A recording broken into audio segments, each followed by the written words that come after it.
যেটা আপনি দেখতে পারেন।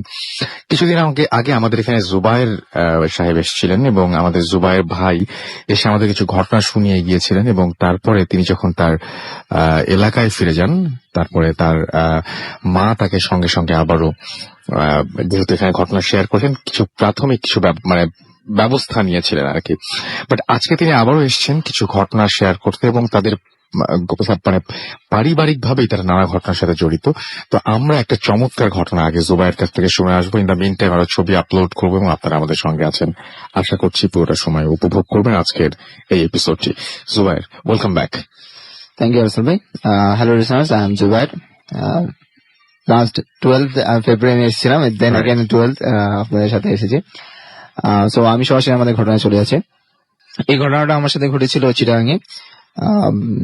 ঘটনাটা প্লেস অ্যাকচুয়ালি হচ্ছে কর্নেরহাট থেকে টাইগার পাস যাওয়ার পথে যে পুরান যে হাইওয়েটা আছে, সেই পুরান হাইওয়েতে এই ঘটনাটা ঘটেছিল। ঘটনাটা ছিল যে আমি ওই রাস্তাটা প্রসেস হয়েছিলাম। ঘটনাটা ছিল এরকম যে আমি ওই রাস্তাটা ব্যবহার করে, পুরান হাইওয়েটা ব্যবহার করে আমি টাইগার পাস থেকে কর্নেরহাটের দিকে হেঁটে যাচ্ছিলাম।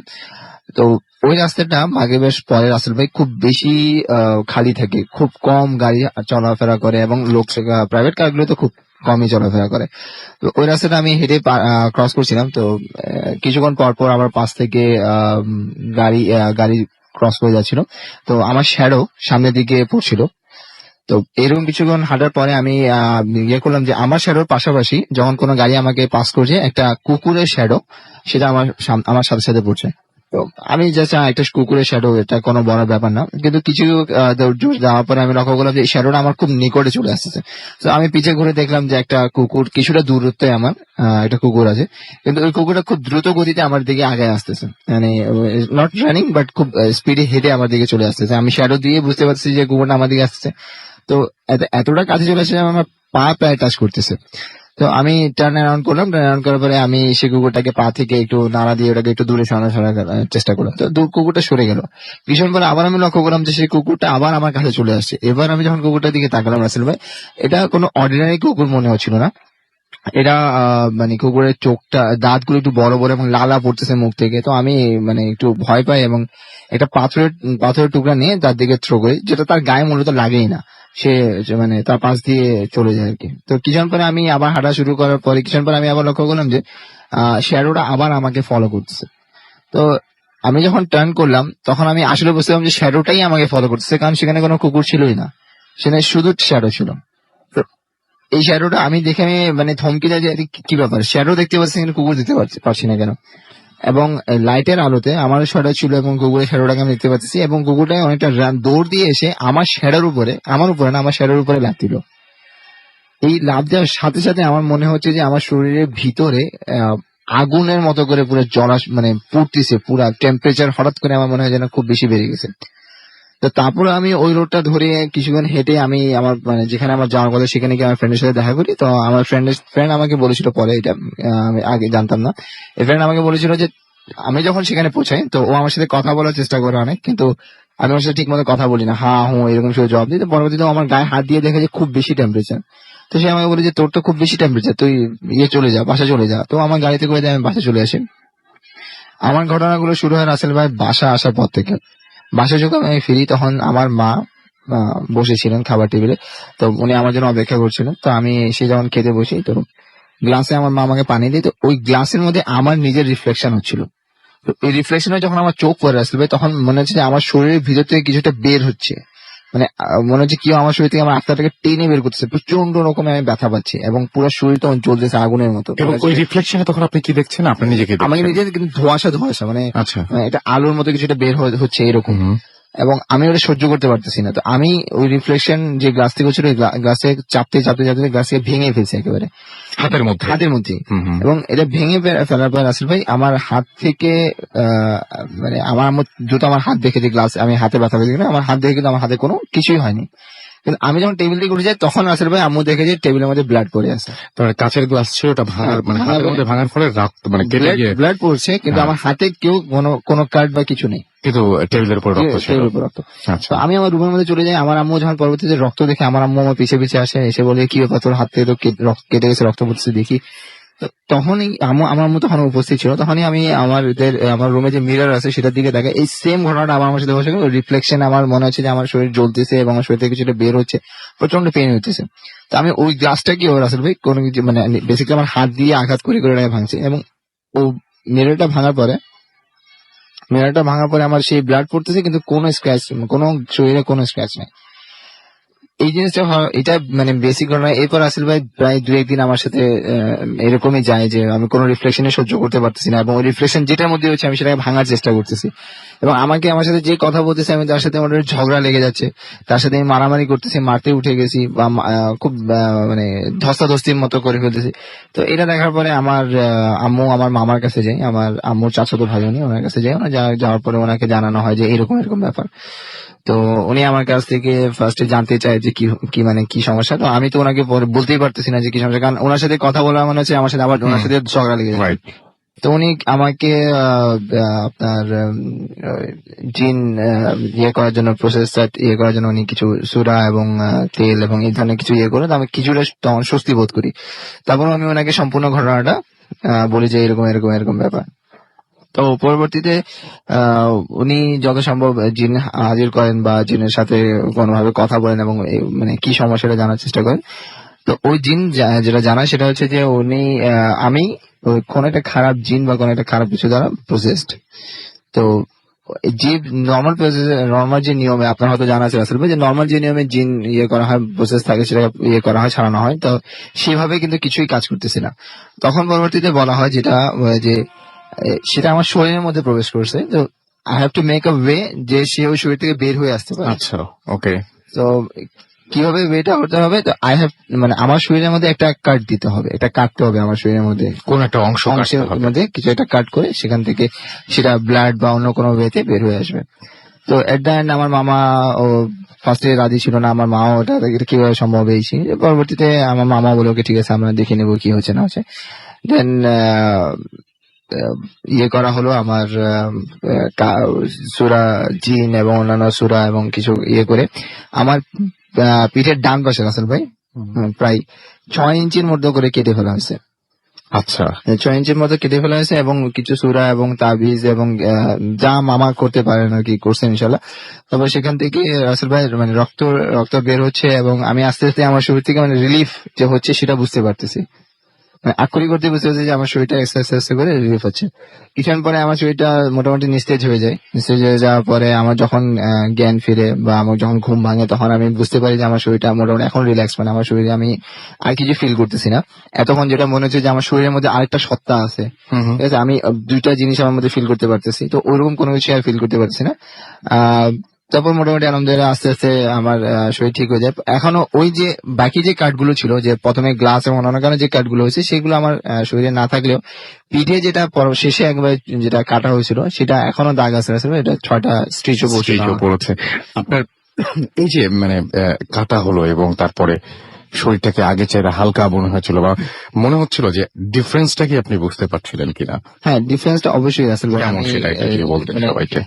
নর্মালি যেমন আমাদের শরীরে এখন আমি হালকা একটা বোধ করতেছি, যখন আমার এরকম মানে যখন আমি প্রসেস ছিলাম না, তখন আমার মধ্যেই মনে হচ্ছে যে আরেকটা সত্তা আছে, এবং মানে এইটা হচ্ছে যে যখন কোনো রিফ্লেকশন দেখতাম আমি, তখন মনে হচ্ছে যে ওই সত্তাটা বের হয়ে যাচ্ছে আমার শরীর থেকে। ও মাই গড, মানে সামথিং ইজ খুব পেইনফুল আমার শরীর থেকে বের হচ্ছে চলছে, এবং আমার চামড়া মাংস এগুলো আটকে রাখছে তাকে বের হতে। যেমন আমার শরীরের ভিতরে যখন আপনি হাড় টেনে বের করলে যেরকম আমি ব্যথা পাবো, যে আমার চামড়া এবং মাংস কখনো বের করতে দিবে না ওটাকে, জাস্ট অনেকটা এরকম যে আমার খুব প্রচন্ড পেন হচ্ছে মাংসের মধ্যে এবং চামড়ার মধ্যে।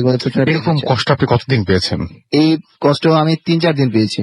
3-4 দিন। এবং মানে আপনি পরবর্তী যে ঘটনাটা আমরা একটু পরে আসবো আরেকজনের ঘটনার পরে, তখনই অনেকে বুঝবেন যে আপনাদের ফ্যামিলিতে বহুদিন ধরে এই সমস্ত জিনিসের প্র্যাকটিস ছিল, এবং সব মানে খুব তাড়াতাড়ি ফ্যামিলির লোকজন ধরেও ফেলেছিলেন। এবং লাস্ট যে উইকে আপনি ঘটনা শেয়ার করেন, লাস্ট মান্থে, তখন ঘটনা শেয়ার করার পরে আপনার মামা কাছে আপনাকে আবার নিয়ে যাওয়া হয়, এবং তিনি কি আবার মানে কোনো কিছু আপনাকে হ্যাঁ, মামা আসলে প্রথমত বলতে গেলে বকাই দিয়েছেন আমাকে যে তোমার উচিত ছিল যে মানে ঘটনাটা আমাকে ওভাবে খুলে বলা। কারণ হুম আমার অ্যাক্সিডেন্টের ব্যাপারটা আম্মু এরকম জানতো যে আমি শ্যামলীতে আমাকে মানে অজ্ঞান অবস্থা পাওয়া হয়েছে, তারপর সেখান থেকে বাসায় নিয়ে যাওয়া হয়েছে, কিন্তু মানে বাসে যে আমার সাথে একজন লোক ছিল সে আমাকে এরকম করে করার চেষ্টা করছে। তো এই ঘটনাটা আমি কখনো মাকে বলিনি। এই মা ফুর্তি থেকে মানে ভূতে আনতে এই ঘটনাটা শুনতে পারছে। তো পরবর্তীতে মা যখন মামার কাছে নিয়ে যায়, মামা আমাকে বলে যে আহ, তোর সাথে বাসে যে ছিল সে সামথিং গুড, সে ভালো ছিল, মানে সে তোকে সাহায্য করার চেষ্টা করতেছিল। এবং বাসের নিচে যে যাকে আমি দেখতে পাচ্ছি সে সে সে সে খারাপ ছিল, সে আমাকে করার চেষ্টা করছে। তো আমি অ্যাকচুয়ালি সে যখন যে যে লোকটা বাসে ছিল যে আমাকে সাহায্য করার চেষ্টা করতেছিল, আমি তাকে বারবার ইগনোর করে গেছি। আমি যদি তাকে ইগনোর না করতাম, হয়তো তার কথা সাড়া দিতাম, তাহলে হয়তো কি যে আমি আসাদ গেটে নামতাম না বা এরকম কোনো সমস্যার মুখে পড়তামই না। রাইট। যারা ঘটনাটা শুনেছেন তাদের নিশ্চয়ই মনে আছে, এবং সেদিন এই ঘটনাটা অনেক বেশি প্রশংসিত হয়েছিল আপনাদের সবার, অনেক বেশি মানে একদম ভয় ধরিয়ে দিচ্ছিল রাতের বেলায়। যাই হোক, আমরা কথা কম বলে আবার পরবর্তী ঘটনায় চলে আসবো। তার আগে কিছু SMS পড়তে চাই। আরিফ এবং তার ওয়াইফ রুম্পা আমাদের SMS করেছেন হবিগঞ্জ থেকে। সিলেটে কবে আসবেন? এই তো বরিশালের পরেই সিলেট, সো খুব বেশি দেরি নেই। আগামী সপ্তাহে আমরা নেক্সট ফ্রাইডে উইল বিন বরিশাল, এবং তারপরেই সিলেটে চলে আসবো ইনশাল্লাহ। অনামিকা ফরিদপুর থেকে আমাদের SMS করেছেন এবং স্টোরিটা ভালো ছিল, তিনি লিখেছেন খুলনা থেকে আনোয়ার এবং তার ওয়াইফ আফরিন এবং তাদের আম্মু আজকে জয়েন করেছেন, তাদেরকে সেটা জানিয়েছেন। ইদিতা ময়মনসিং থেকে আমাদের সাথে আছেন।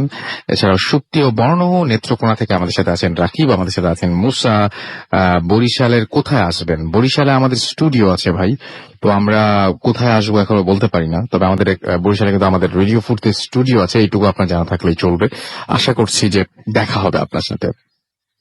আতিক আমাদের SMS করেছেন এবং আমাদেরকে SMS করেছেন SH আবরার হাজারিবাগ থেকে, এবং একটা স্টোরি, ফার্স্ট স্টোরিটা ভালো ছিল। সুপ্ত ময়মনসিং থেকে আমাদের SMS করেছেন মাসুক ময়মনসিং থেকে SMS করেছেন। আমাদেরকে দেখতে পাচ্ছি সজীব, এছাড়াও লিকু আমাদের SMS করেছেন। তানবীর আমাদের SMS করেছেন খুলনা থেকে।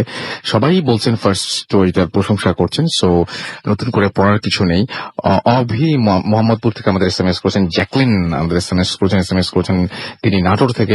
এছাড়াও শান্ত আমাদের SMS করেছেন এবং SMS করেছেন আরো অনেকে। আপনি যদি SMS করতে চান তাহলে মোবাইলের মেসেজ অপশনে গিয়ে টাইপ করুন ফুর্তি ফুর্তি স্পেস দিয়ে লিখুন আপনার নাম, স্পেস দিয়ে আপনার মেসেজ পাঠিয়ে দিন 9840 নাম্বার। যদি আমাদের ইমেল করতে চান, আমাদের ইমেল অ্যাড্রেস হচ্ছে bhutfm@radiofurti.fm, which is bhutfm@radiofurti.fm। তার নাম, ঠিকানা এবং ফোন নাম্বার সহ আপনার জীবনে ঘটে যাওয়া বা আপনার জানা সেরা ঘটনা লিখে পাঠিয়ে দিন আমাদের কাছে।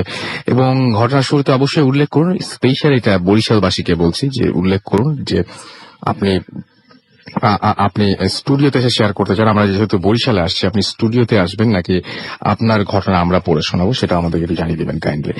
আর যারা দেশের বাইরে রয়েছেন কিন্তু বরিশালের মানে অধিবাসী, তারা আমাদেরকে সরাসরি কিন্তু আপনারা পাঠিয়ে দিতে পারেন, সেটা হচ্ছে অডিও ক্লিপ পাঠিয়ে দিতে পারেন।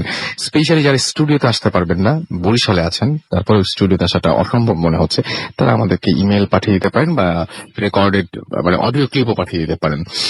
আর সেই সাথে জানিয়ে দিচ্ছি যে আমাদের কিন্তু ভূত এফএমের আরজে এর জন্য আমরা মানে উই আর লুকিং ফর আরজেস, এবং তারা ভূত এফএমে আমাদের সাথে আরজে হিসেবে জয়েন করতে পারবে। সো আপনি যদি ইন্টারেস্টেড হন তাহলে আপনি যেটা করতে হবে, আপনার সিভি পাঠিয়ে দিতে হবে আমাদেরকে, এবং অবশ্যই উল্লেখ করতে হবে যে আমার তো ইমেল অ্যাড্রেস জানেনি, একটা ইমেল অ্যাড্রেস, এবং অবশ্যই উল্লেখ করতে হবে কেন আপনি আরজে হতে চান এবং আপনি কোন এলাকায় ইন্টারেস্টেড। আমাদের তো অনেক জায়গায় স্টুডিও আছে, কত জায়গায় ভূত এফএম করলাম শুনলেন তো, এবং কোন জায়গায় আপনি ইন্টারেস্টেড সেটা আমাদের একটু জানিয়ে দিতে হবে।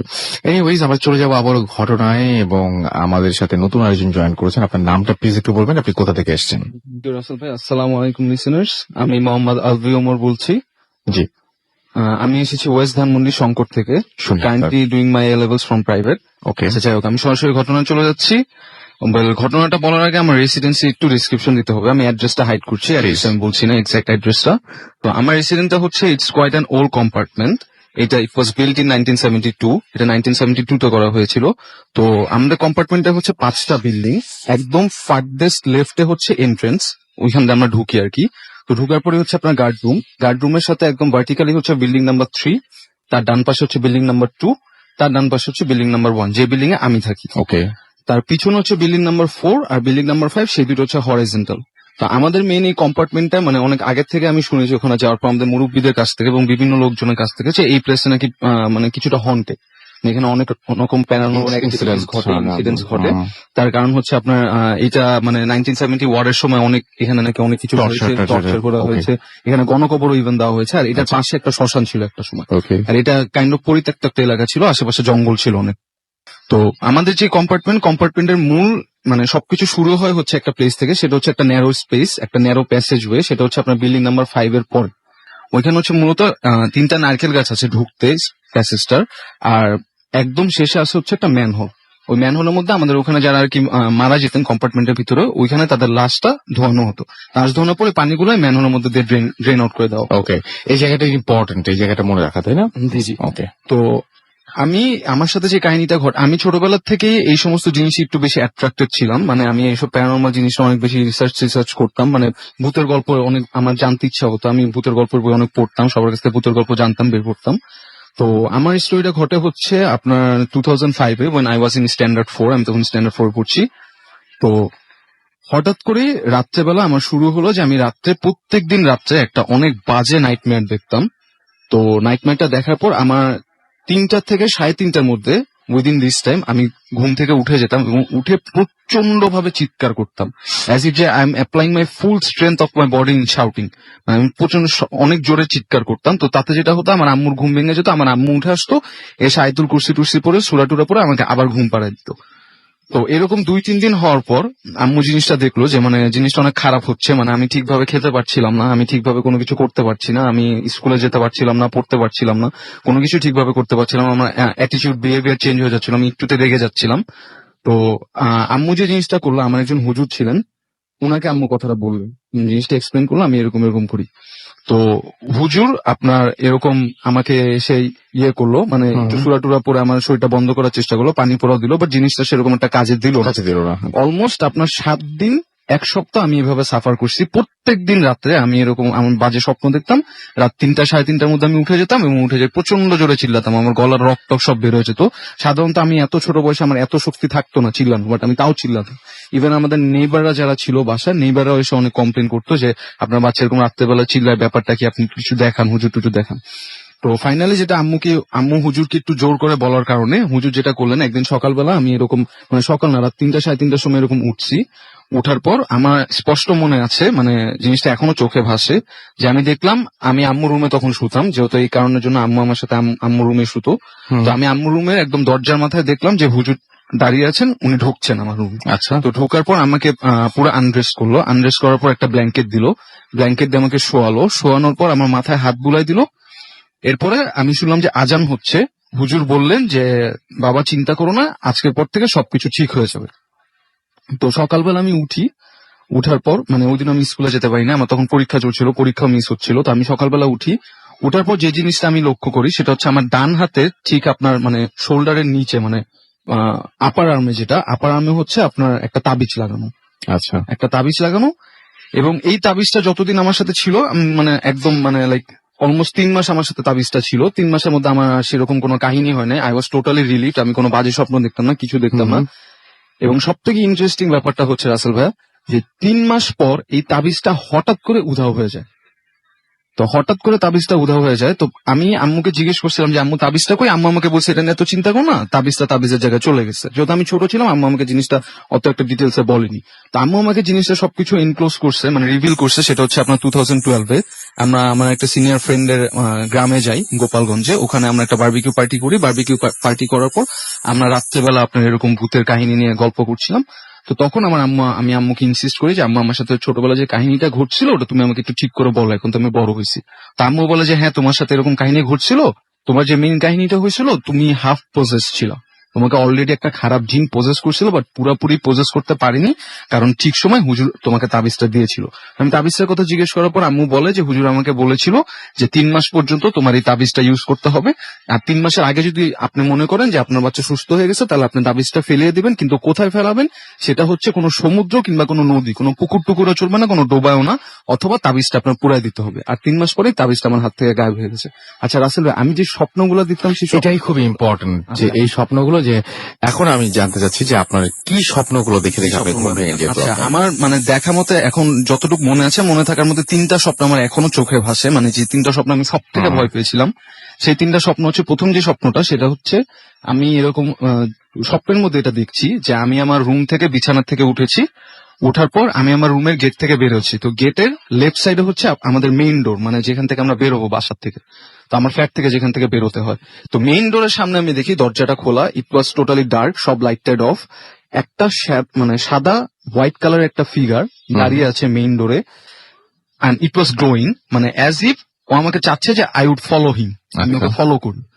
তো যথারীতি মানে ও সামনে আগানো শুরু করছে, আমি ওর পিছে হাঁটা শুরু করছি, ও আমাকে সিঁড়ি দিয়ে নামিয়ে নিয়েছে, নামিয়ে এনে আমাদের পুরা কম্পার্টমেন্টটা ঘুরিয়েছে, মানে আনাচে কানাচে যত চিপা টিপা ছিল সব আমাকে ঘুরিয়েছে, ও যাচ্ছে আমি ওর পিছে যাচ্ছি। আচ্ছা, যেতে যেতে লাস্টে যে জিনিসটা হয়েছে সেটা হচ্ছে সেই যে ম্যানহোল, যে ম্যানহোলে লাশ ধোয়ানো হতো, সেই ম্যানহোলের কাছে আমাকে নিয়ে গেছে। তো সেই ম্যানহোলের কাছে নিয়ে যাওয়ার পর মানে ও আমার থেকে প্রায় অ্যাটলিস্ট 15 ফিট সামনে ছিল, আমি ম্যানহোলের একদম ফার্দার এন্ডে আর ও হচ্ছে একদম ওই পাশের এন্ডে, মানে সামনের এন্ডে। তো আমি জাস্ট তখন দাঁড়িয়ে আছে, আমি কিছুই করছি না, ও আমার দিকে জাস্ট টার্ন করলো, টার্ন করার পর আমার যতটুকু মনে আছে রাসেল ভাই, সেটা হচ্ছে আমি 2টা চোখ দেখতে পাই, লাল টকটকা 2টা চোখ। এরপরে আমি যথাযথ উঠে যাই, উঠে যাওয়ার পর আবার সেই চিল্লানো স্টার্ট করি। আচ্ছা, আরেকটা যেটা স্বপ্ন দেখি সেটা হচ্ছে, এই স্বপ্নটা অনেক বেশি ক্রিপি ছিল, এটা মানে ভূত কিছু দেখিনি, বাট এই স্বপ্নটা দেখার পর আমি আমার বিছানার থেকে নামতে চাইনি তার পরের দিন, মানে কি আমি দেখেছো? খুবই ডেসপারেট ছিলাম যে খুব আমি বিছানায় interesting শুয়ে এটা। থাকবো, আমি বিছানা থেকে নামবো না। আমার আম্মু অনেক চেষ্টা করতেছে বিছানা থেকে নামা, আমি বলছি আম্মু আমি বিছানা থেকে নামবো না। প্রায় অলমোস্ট আমি পুরো হাফ অফ দ্য ডে আমি বিছানায় শুয়েছিলাম, বিছানাতে কোনোভাবে নামতে পারিনি, আমি কান্নাকাটি স্টার্ট করে দিয়েছিলাম। তো আম্মু আমাকে বলেছিল যে তুমি বিছানা থেকে কেন নামবা না, কি হয়েছে? আমি আম্মুকে বলি আম্মু বিছানার নিচে কেঁচো আছে, বিছানার নিচে কেঁচো সাপ এগুলো আছে, তুমি এগুলা সরাও। মানে আমি এবং স্বপ্নটা, সেগুলোর পরিমাণ অনেক। হ্যাঁ, এবং সেটার পরিমাণ অনেক, মানে অনেক পরিমাণে গিজ গিজ গিজ গিজ করতেছে, যেটাকে বলে যে মানে একদম কেঁচোর ছড়াছড়ি সব এটা জায়গায়। আপনি স্বপ্নে দেখেছিলেন হ্যাঁ, খুবই এটা আমি সত্যি মতন করে। স্বপ্নে দেখেছিলাম, but it fail very real, যে অ্যাজ ইফ আমার সাথে জিনিসটা আছে, হচ্ছে। নিচেই আছে। আজকে হচ্ছে, এখনই আছে। তো আমি স্বপ্নে জিনিসটা মানে ফিল করতে পেরেছি যে আমাকে উঠিয়ে ওই কেঁচোর মধ্যে কেউ ফেলে দিবে, এবং আমি সেটা চাচ্ছিলাম না। I was fighting with that force, আমার হাত পা সব কাঁপতেছিল। এরপর আমি উঠে অ্যাজ ইউজুয়াল চিল্লানি দিই। তো আরেকটা যেটা লাস্ট যে স্বপ্নটা আমার মনে আছে রাসেল ভাই, সেটা হচ্ছে ওরকমই একটা সাদা ফিগার আমার গেটের সামনে দাঁড়িয়ে আছে, না গেটের সামনে না, এটা হচ্ছে আমাদের ওই যে মানে একদম মেইন যে এন্ট্রেন্সটা কম্পার্টমেন্টের, ওইটাতে ঢোকার পর যে একটা ন্যারো প্যাসেজ ওয়ে আছে, যেটা আপনার বিল্ডিং 4 আর 5 এ লিড করে, ওই প্যাসেজ ওয়ের ওই বিল্ডিং 5 এর পরে যে লাশ ধোয়ানো যে প্যাসেজটা, ওইখানে 3টা নারকেল গাছ আছে। তো ওই নারকেল গাছের সামনে আমি দেখতে পাই, মানে আমি একদিন দেখতেছি স্বপ্নের মধ্যে এটা দেখতেছি, আমি রাত্রেবেলা আমার পুরো কম্পার্টমেন্টের ভিতর দিয়ে ঢুকছি, আমাদের কোনো সিকিউরিটি গার্ড টার্ড কেউ নাই, আশেপাশে কোনো লোকজন নাই, আমি জাস্ট দেখতেছি কম্পার্টমেন্টটা, মানে আপনি জিনিসটা জাস্ট আমি বুঝতে পারছি এবং সবাইকে ইমাজিন করতে বলছিও আমি। যে আমি রাত্রেবেলা ঢুকছি পুরো অন্ধকার ঘুটঘুটে, আমি জাস্ট দেখতেছি ওই 3টা নারকেল গাছের সামনে একটা এরকম সাদা ফিগার দাঁড়িয়ে আছে। তো আমি ওই ফিগারটার পিছে পিছে যাচ্ছি, মানে ওই ফিগারটা চাচ্ছে জানি আমি ওর পিছে পিছে যাই। তো আমি ওই ফিগারটার পিছে পিছে যাচ্ছি, যে আমি একটা ডিস্টেন্স ওই ফিগারটা থেকে দাঁড়িয়ে আছি। তো দাঁড়ায় থাকার পর আমি যে জিনিসটা দেখলাম, ফিগারটা ওই যে 3টা নারকেল গাছ, ওই 3টা নারকেল গাছের দিকে আমাকে পয়েন্ট করতেছে। তার একটা এরকম হাত উঠলো, মাথাটা উঠে আমাকে দেখাচ্ছে অ্যাজ ইফ যে নারকেল গাছে কিছু আছে, তুমি জিনিসটা দেখো। নারকেল গাছে যে জিনিসটা দেখি রাস্তা, আমরা এখন গুজ বাম্পস হচ্ছে আমার পুরো, দেখতে পাচ্ছি আমি goosebumps হচ্ছে। তো যে জিনিসটা দেখি এটার জন্য আমি একদমই করি না, মানে এখন পর্যন্ত আমি রিগ্রেট করি কেন দেখলাম জিনিসটা। সেটা হচ্ছে 3টা নারকেল গাছ, একবারে রাইট সাইডে নারকেল গাছে একটা পা, লেফট সাইডে নারকেল গাছে আরেকটা পা, মাঝখানে আপনার কোনো বডি নাই, কোনো হাতটাতে আমি কিছুই দেখি নাই। দেখলাম মাঝখানে যে নারকেল গাছটা, ওই নারকেল গাছটা পেঁচিয়ে পেঁচিয়ে সাপের মতো সাদা কিছু একটা নেমে আসছে, নেমে এসে ওই যে আমার সামনে যে ফিগারটা দাঁড়িয়ে ছিল, ওই ফিগারটার সাথে সে মার্চ করলো, মানে অ্যাজ এ ফিগারটার সাথে ঢুকে গেল, ফিগারটা এসে আমার সামনে দাঁড়ালো, দাঁড়ানোর পর সেই 2টা চোখ রাসেল ভাই, সেই যে লাল 2টা চোখ, ওই লাল 2টা চোখ আমার দিকে তাকিয়ে আছে। আমি ওইটা দেখার পরে সাথে সাথে ঘুম থেকে উঠে আবার সেরকম ভাবে চলে গেছি। আসলে ব্যাপারটা হচ্ছে তখন আপনি ক্লাস 4 এ পড়তেন। ক্লাস আমি 4 এর class একটা 4 বাচ্চার এই ইমাজিন করা সম্ভব না যে জিনিসগুলো আপনি বলছেন। সো মানে অবভিয়াসলি আপনি সেগুলো সব হ্যাঁ মানে স্বপ্নে আমি রাসেল দেখেছেন ভাই এবং আপনার ভূতের গল্প টল্প শুনতাম, বাট Exactly, এত কিন্তু- ক্লাস 4 এর একটা বাচ্চা কত Exactly, মানে মানে ভূতের গল্প যেটা আপনি শুনতে পারে? কোনোদিন দেখেননি, যেটা আপনি দেখেননি, কোনোদিন হ্যাঁ, শোনেননি, সেটা সেরকম সেরকম জিনিস স্বপ্নে দেখা বা সেরকম জিনিস সামনে আসা মানে কোয়াইট ইম্পসিবল যদি Quite আপনি impossible. যদি যে সত্যি সত্যি না ঘটে। সত্যি সত্যি না। Thank you very much for joining us. আমরা যদি Thank you, hopefully আবার Rasul, আপনার thank you, ফিরে আসবো। listeners. একটা ছোট্ট ব্রেক নিতে হচ্ছে এই মুহূর্তে এবং ব্রেকের পর আবার ফিরে আসছি। কোথাও যাবেন না, stay tune two radio Foorti and don't stop the ফুর্তি। Bhoot FM, the night comes alive.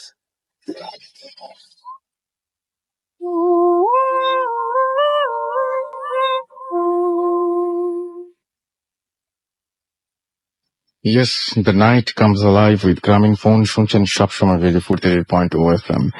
আর আমরা ভূত এফএম এর কো আরজে খুঁজছি, আপনারা সবাই জানেন, এবং আপনি যদি ইন্টারেস্টেড হন ডেফিনেটলি আপনি আপনার সিভি পাঠিয়ে দেন। সিভিতে অবশ্যই উল্লেখ করুন যে আপনি কোন স্টেশনে, আপনি কেন আরজে হতে চান সেটা অবশ্যই আপনাকে জানাতে হবে, এবং আপনাকে জানাতে হবে যে একটা ফটোগ্রাফ পাঠাতে হবে আপনার, এবং একটা রাইট আপ থাকতে হবে সেখানে যে আপনি কেন কো আরজে ভূত এফএম এর হতে চান, এবং একটা সিঙ্গেল পেজে আপনাকে সেন্ড করতে হবে এটা ভূত এফএম এর যে অ্যাড্রেসটা আছে, ভূত এফএম @radiofurti.fm এই অ্যাড্রেসে, অথবা রেডিও ফুর্তি লিমিটেড এর অফিসে আপনারা ইন্টারনেটে পেয়ে যাবেন এটা। এবং 60+ যে কেউ আপনারা মানে এখানে আপনারা অ্যাপ্লাই করতে পারেন। রেডিও ফুর্তির আরজে হান্ট শুরু হয়েছে, সুতরাং আপনারা জানেন যে আপনাদের যে প্রেফার্ড লোকেশন সেটা আপনাদের জানাতে হবে যে কোন জায়গায় আপনি আর্জিংটা করতে চান, কোন শহরে। এনিওয়েজ, আমরা চলে যাচ্ছি আবার ঘটনায়, তবে তার আগে জানিয়ে দিই যে একটু আগে যে ঘটনা শুনলাম, যে স্বপ্ন পরপর 3টি স্বপ্নের বর্ণনা দিলেন আমাদেরকে, আমাদের যে আগে যে স্টোরি যিনি শোনালেন তিনি, এবং আপনি চিন্তা করে দেখুন যে এই 3টি স্বপ্ন, যে কোনো একটি স্বপ্ন দেখতে আপনার কেমন লাগবে আপনি ভাবতে পারেন, এবং ভেবে আপনি মানে ভয় তো মানে ভয় চাইতে বেশি মজাই পাবেন আর কি, ভাবতে পারেন, একটু চোখ বন্ধ করে ভাবতে পারেন। আমরা আরেকটা এরকম টাইপের একটা মজার ঘটনা শুনে আসবো আবারও জুবাইরের কাছে। জুবাইরের প্রথম ঘটনাটা অনেক প্রশংসা করেছেন আপনারা, আশা করছি এই ঘটনাটা ভালো লাগবে। জুবাইর, আমরা যাই আপনার নেক্সট ঘটনায়। থ্যাংক ইউ রাসেল ভাই। আমি এখন যে ঘটনাটা বলতে যাচ্ছি রাসেল ভাই, সেই ঘটনাটা আমাকে বলেছিলেন আমাদের ড্রাইভার। অ্যাকচুয়ালি উনি হচ্ছেন ভারতের কলকাতার বাসী। আমি কলকাতায় গিয়েছিলাম তখনকার ঘটনা। তো ঘটনাটা হচ্ছে বারাসাতের একটা গ্রামে, কলকাতা বর্ডারের পরেই বারাসাত, সেখানকার এই ঘটনাটা হচ্ছে এরকম রাসেল ভাই, যে বারাসাতের একটা গ্রামে একটা ঘরে চুরি হয়। তো যে ঘরে চুরি হয় সে ঘরে কর্তা পরের দিন সকালবেলা একজন ব্যক্তির উপর সন্দেহ করে, তাদের পাশের বাসায় থাকতো, তার উপর সন্দেহ করে এবং তাকে এই বলে যে তুমি চুরি করছো এরকম। তো গ্রামের সবাই মোটামুটি ওই লোকটার কথা কনভিন্স হয়ে যায় এবং সে লোকটাকে চোর বলে এবং তাকে গণপিটুনি দেয়। গণপিটুনি দেওয়ার কারণে সে লোকটা রাসেল ভাই মারা যায়। কিন্তু মানে লোকটা ছিল নির্দোষ বেসিক্যালি, যে লোকটা মারা যায়। মারা যাওয়ার কিছুদিন পরে যে কর্তার ঘরে যার বাসায় চুরি হয়েছিল সে স্বপ্নে সেই লোকটাকে দেখে, যে মারা গেছে তাকে দেখে, এবং সে তাকে বলে যে আমি নির্দোষ ছিলাম, তুমি আমাকে হত্যা করছো, আমিও তোমাকে যেভাবে তুমি আমাকে হত্যা করেছো আমিও তোমাকে সেভাবেই হত্যা করবো। তো এই ঘটনাটা সে আসলে রাসেল ভাই প্রায় প্রত্যেকটা সময় দিত। ইভেন কি সে নাকি মানে ঘুমে না, মানে রিয়েল ইয়েতেও নাকি সে এরকম শুনতো যে তাকে কেউ বলছে আমি তোমাকে মেরে ফেলবো যেভাবে তুমি আমাকে মেরে ফেলছো। তো সে তার এই ঘটনাগুলো তার ওয়াইফকে বলে যে তুমি আমি যাকে আমরা মেরেছিলাম সে আমাকে হত্যা করে ফেলবে, যেভাবে আমি তাকে হত্যা করেছি সেভাবে সে আমাকে হত্যা করবে। তো ওর ওয়াইফ বলে যে না, এরকম কিছু না, তোমার সামনে এরকম একটা ঘটনা ঘটে গেছে দেখে তুমি এরকম কিছু চিন্তা করতেছো। তো এরকম ঘটতে থাকে রাসেল ভাই, সে অনেকটা পাগলের মতো হয়ে যায়, যে সে সব সময় এরকম একটা জিনিস তার মাথার মধ্যে চলতেছে, সে সহ্য করতে পারে না। তো সে করে কি রাসেল ভাই, মানে কি একদিন হঠাৎ করে সে তার গ্রাম থেকে অনেকটা মানে গ্রামে তাকে কেউ খুঁজে পাচ্ছে না, তার ফ্যামিলি তাকে মোটেও গ্রামে খুঁজে পাচ্ছে না। আশেপাশে খোঁজাখুঁজি হয়, অনেক খোঁজাখুঁজি করার পরে তাকে খুঁজেই পায় না। 2-3 দিন পরে ঘটনা, 2-3 দিন পরে তাদের গ্রামে খবর আসে যে তার পাশের গ্রামে একটা লাশ পাওয়া গেছে। তো এখান থেকে একজন নিখোঁজ হয়েছে শুনেছিলাম, তো এই লাশটা তার কিনা আপনারা এসে একটু শনাক্ত করেন। তো লাশের শনাক্ত করেন। তো ওই ফ্যামিলি যায় ওই লাশটা শনাক্ত করার জন্য। তারা যখন ওখানে পৌঁছায় তখন প্রায় সন্ধ্যা হয়ে গেছে রাসেল ভাই। তো তারা ওখানে গিয়ে দেখে যে লাশটা পুলিশ স্টেশনের মধ্যে রাখা। তো তাদেরকে বলা হয়েছে ওকে ঠিক আছে, আপনারা আপনাদের এই লাশটা তো আজকে আর দেওয়া যাচ্ছে না, আপনাদেরকে আগামীকালকে সকালে আমরা পোস্টমর্টমের পরে দিব। পোস্টমর্টম হয় আসলে, পোস্টমর্টম পরে যখন লাশটা হ্যান্ড ওভার করা হয় তখন তার ফ্যামিলি তাকে জিজ্ঞেস করে যে ও কিভাবে মারা গেছে। তো ওদেরকে তারা মৌখিক ভাবে কিছু বলে না, শুধু বলে যে আপনার লাশ দেখলেই বুঝতে পারবেন সে কিভাবে মারা গেছে। তো যখন তারা লাশটা ইয়ে করে কাপড় সরা, তখন তারা দেখে যে ওই তাকেও মানে গণপিটুনি দেওয়া হয়েছে, এরকম পুরো শরীরের মধ্যে ক্ষত বিক্ষত হয়ে আছে পিটানোর দাগ। তো তারা পুলিশের কাছে গিয়ে যে তার সাথে কি হয়েছে, তো ওরা বলে যে এই যখন গ্রামে আসছে তখন সে এরকম পাগলামি করতো যে ও আমাকে মেরে ফেলতেছে, ও আমাকে মেরে ফেলতেছে, তোমরা আমাকে বাঁচাও। তখন বাচ্চারা, ছোট ছোট বাচ্চারা তাকে পাগল পাগল বলে ভেঙাচ্ছে এবং তার দিকে পাথর ছুঁড়ে ছুঁড়ে মারতেছে। তো ওই লোকটাও কি করছে, বাচ্চার দিকে পাথর ছুঁড়ে মারছে। এতে তার বাচ্চার যে ফ্যামিলি আছে তারা কেউ সে রেগে গেছে এবং তারাও পিটাইছে। সবার পিটানোর ফলে সেও গণপিটানিতে হয়ে মারা গেছে। মানে ব্যাপারটা খুব আমার কাছে অদ্ভুত লাগলো এই জায়গাতে, যে আকস্মিক ভাবে কোনো একজন মানুষের মৃত্যু বা কোনো একজন মানুষের এরকম অপমৃত্যু যদি আমাদের সামনে ঘটেও যায়, এবং তারপর থেকে আমি স্বপ্নে যদি প্রতিদিন জানতে থাকি যে ঠিক আমিও এভাবে মারা যাব, এই ব্যাপারটা কি পরিমাণ মানসিক চাপ ফেলতে পারে একটা মানুষের উপরে। মানে থাকে না যে আমাদের সামনে অনেক সময় দেখা যায় যে রাস্তাঘাটে সড়ক দুর্ঘটনায় হতে পারে বা অন্য যে কোনো সময় আপনার সামনে একটা মানুষ মারা গেল, এবং তারপরে যদি কেউ স্বপ্নে আপনাকে অনবরত ইনফর্ম করতে থাকে যে আপনি ঠিক এইভাবে মারা যাবেন, আসলে উনি কিভাবে মারা যাবেন সেটা দেখার জন্য যেন পুরোপুরি সাজিয়ে ঘটনাটা ওনার সামনে করা হয়েছিল। মানে যেই ভদ্রলোক যে কয়েকদিন বেঁচে ছিলেন, মানে পাগলই হয়ে গেছিলেন বলতে গেলে, তাই না?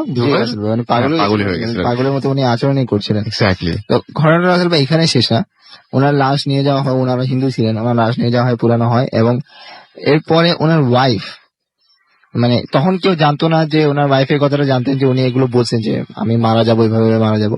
তো ওনার ওয়াইফ আবার ওনার হাজবেন্ডের স্বপ্নে দেখে যে উনি বলছে তুমি তো জানতে, আমি তো তোমাকে বলছিলাম যে ওরা আমাকে এইভাবে মেরে ফেলবে, তুমি আমাকে বাঁচাওনি কেন, তুমি আমাকে বাঁচাওনি কেন। তো এরপর দিন সকালবেলা যেদিন ওর শরীর পুরানো হয়েছে, সে পরের দিন সকালবেলা সে ওয়াইফ তার ফ্যামিলিকে বলে যে আমার স্বপ্নে আমি ওকে দেখছি, ও আমাকে এরকম এরকম বলছে। তো এরকম রাসেল ভাই তারও স্বপ্নে ওই লোকটাই যে তুমি তো জানতে যে তারা আমাকে মেরে ফেলবে, তুমি আমাকে রক্ষা করোনি কেন, তুমি আমাকে রক্ষা করতে হয়েছে। রাসেল ভাই প্রায় 1 মাস 1.5 মাস পরে তার স্ত্রীও রাসেল ভাই আত্মহত্যা করে, গলায় ফাঁসি দিয়ে সেও আত্মহত্যা করে, এবং মোটামুটি ঘটনাটা এইটাই ছিল রাসেল ভাই। অনেক ধন্যবাদ আপনাকে আপনার ঘটনার জন্য। আমরা চলে যাব আমাদের পরবর্তী অতিথির কাছে, তবে তার আগে আমরা অনেকক্ষণ ধরে SMS বা অন্য কিছু পড়তে চাই। মাসুক আমাদের ময়মনসিংহ থেকে SMS করছেন জহির আমাদের মালোবাগ রেলগেট থেকে। আচ্ছা, স্পেলিং এর নাজমুল হক আমাদের SMS করেছেন আমাদেরকে Saddam Saiful holy crescent school Banasree থেকে। এছাড়াও জ্যোতি আমাদের SMS করেছেন আমাদেরকে, দেখতে পাচ্ছি সৌহার্দ্য। এছাড়াও আমাদের বাবুল SMS করেছেন, রাহাত খান আমাদের SMS করেছেন প্রীতি। এছাড়া আমাদের দেখতে পাচ্ছি জেরিন তাসমিন SMS করেছেন, আদিল খান আমাদের SMS করেছেন, জান্নাত আমাদের SMS করেছেন আমাদেরকে, শুভ রংপুর থেকে, তুহিন আমাদের SMS করেছেন রামগঞ্জ থেকে। এছাড়াও আমাদের SMS করেছেন মুসা গালিব বরিশাল থেকে আপনি SMS করছেন। আপনাকে আরো একবার জানিয়ে রাখি যে নেক্সট ফ্রাইডে আমরা আসছি বরিশালে, এবং বরিশালবাসী আপনারা আমাদেরকে আপনাদের ঘটনাগুলো পাঠিয়ে দিন, এবং আপনাদের জানা যে সমস্ত ঘটনা রয়েছে, ভয়ের ঘটনা, সেই সমস্ত ঘটনা আমাদের লিখে পাঠান। আমাদের অ্যাড্রেসটি হচ্ছে bhutfm@radiofurti.fm। আপনারা অনেকদিন ধরেই SMS করছেন আমাদেরকে, এবং অনেকদিন ধরে জানতে চাচ্ছিলেন যে আমরা বরিশাল কবে আসবো, এবং বরিশালের অনেকে বেশ আমরা মাঝখানে একবার যাওয়াটা ক্যান্সেল করে দিই, কিছু টেকনিক্যাল প্রবলেম ছিল আমাদের, এবং সেজন্য আপনারা খুব কষ্টও পেয়েছিলেন যে বরিশালে আসার কথা বলে আমরা আসলাম না, এবং আপনারা খুব চাইছিলেন যেন আমরা আসি। তো আমরা ফাইনালি আসছি। এখন আমরা চাইবো যে আপনারাও ঠিক একইভাবে আমাদেরকে রেসপন্স করুন, এবং আপনারা আমাদেরকে ঘটনা পাঠিয়ে দিন, যে পরিমাণ ঘটনা আপনাদের কাছে আছে এবং যেগুলো ভয়ের ঘটনা সেগুলো পাঠিয়ে দিন, এবং জানিয়ে দিন যে আপনি স্টুডিওতে এসে শেয়ার করতে চান কিনা আমাদের ঘটনাগুলো। আমাদের অ্যাড্রেসটি হচ্ছে bhutfm@radiofurti.fm, which is BHWTFM@radiofurti.fm। অদৃশ্য দীপু আমাদের SMS করেছে, এখানে কমেন্ট করেছেন, দেখতে পাচ্ছি আমাদের পোস্টের নিচে www.facebook.com/radiofurti। ফাহিম হোসেন আবির আমাদের লিখছেন যে আজ ভয় পেতে চাই। আপনি কি এখন জয়েন করলেন? আপনি এখন মাত্র জয়েন করেছেন। মুশফিকুল ইসলাম মিঠু আমাদের SMS করেছেন, এবং তিনি SMS না, এখানে কমেন্ট করেছেন, এবং তিনি বলছেন যে রাসেল ভাই খুলনা থেকে আমি, মিসবা, ফাহিম, শুভ্র, মিতুল সবাই একসাথে তারা শুনছেন আমাদেরকে, এবং আমি দেখতে পাচ্ছি যে এছাড়া আমাদেরকে লিখছেন গরমের ভেতর ভূত FM শোনার মজাই আলাদা। আতিকুল এছাড়া আমাদেরকে মাহফুজ আহমেদ এখানে লিখেছেন, আমাদের এখানে লিখেছেন দেখতে পাচ্ছি আহমেদ সামির চৌধুরী সহ আরো অনেকে।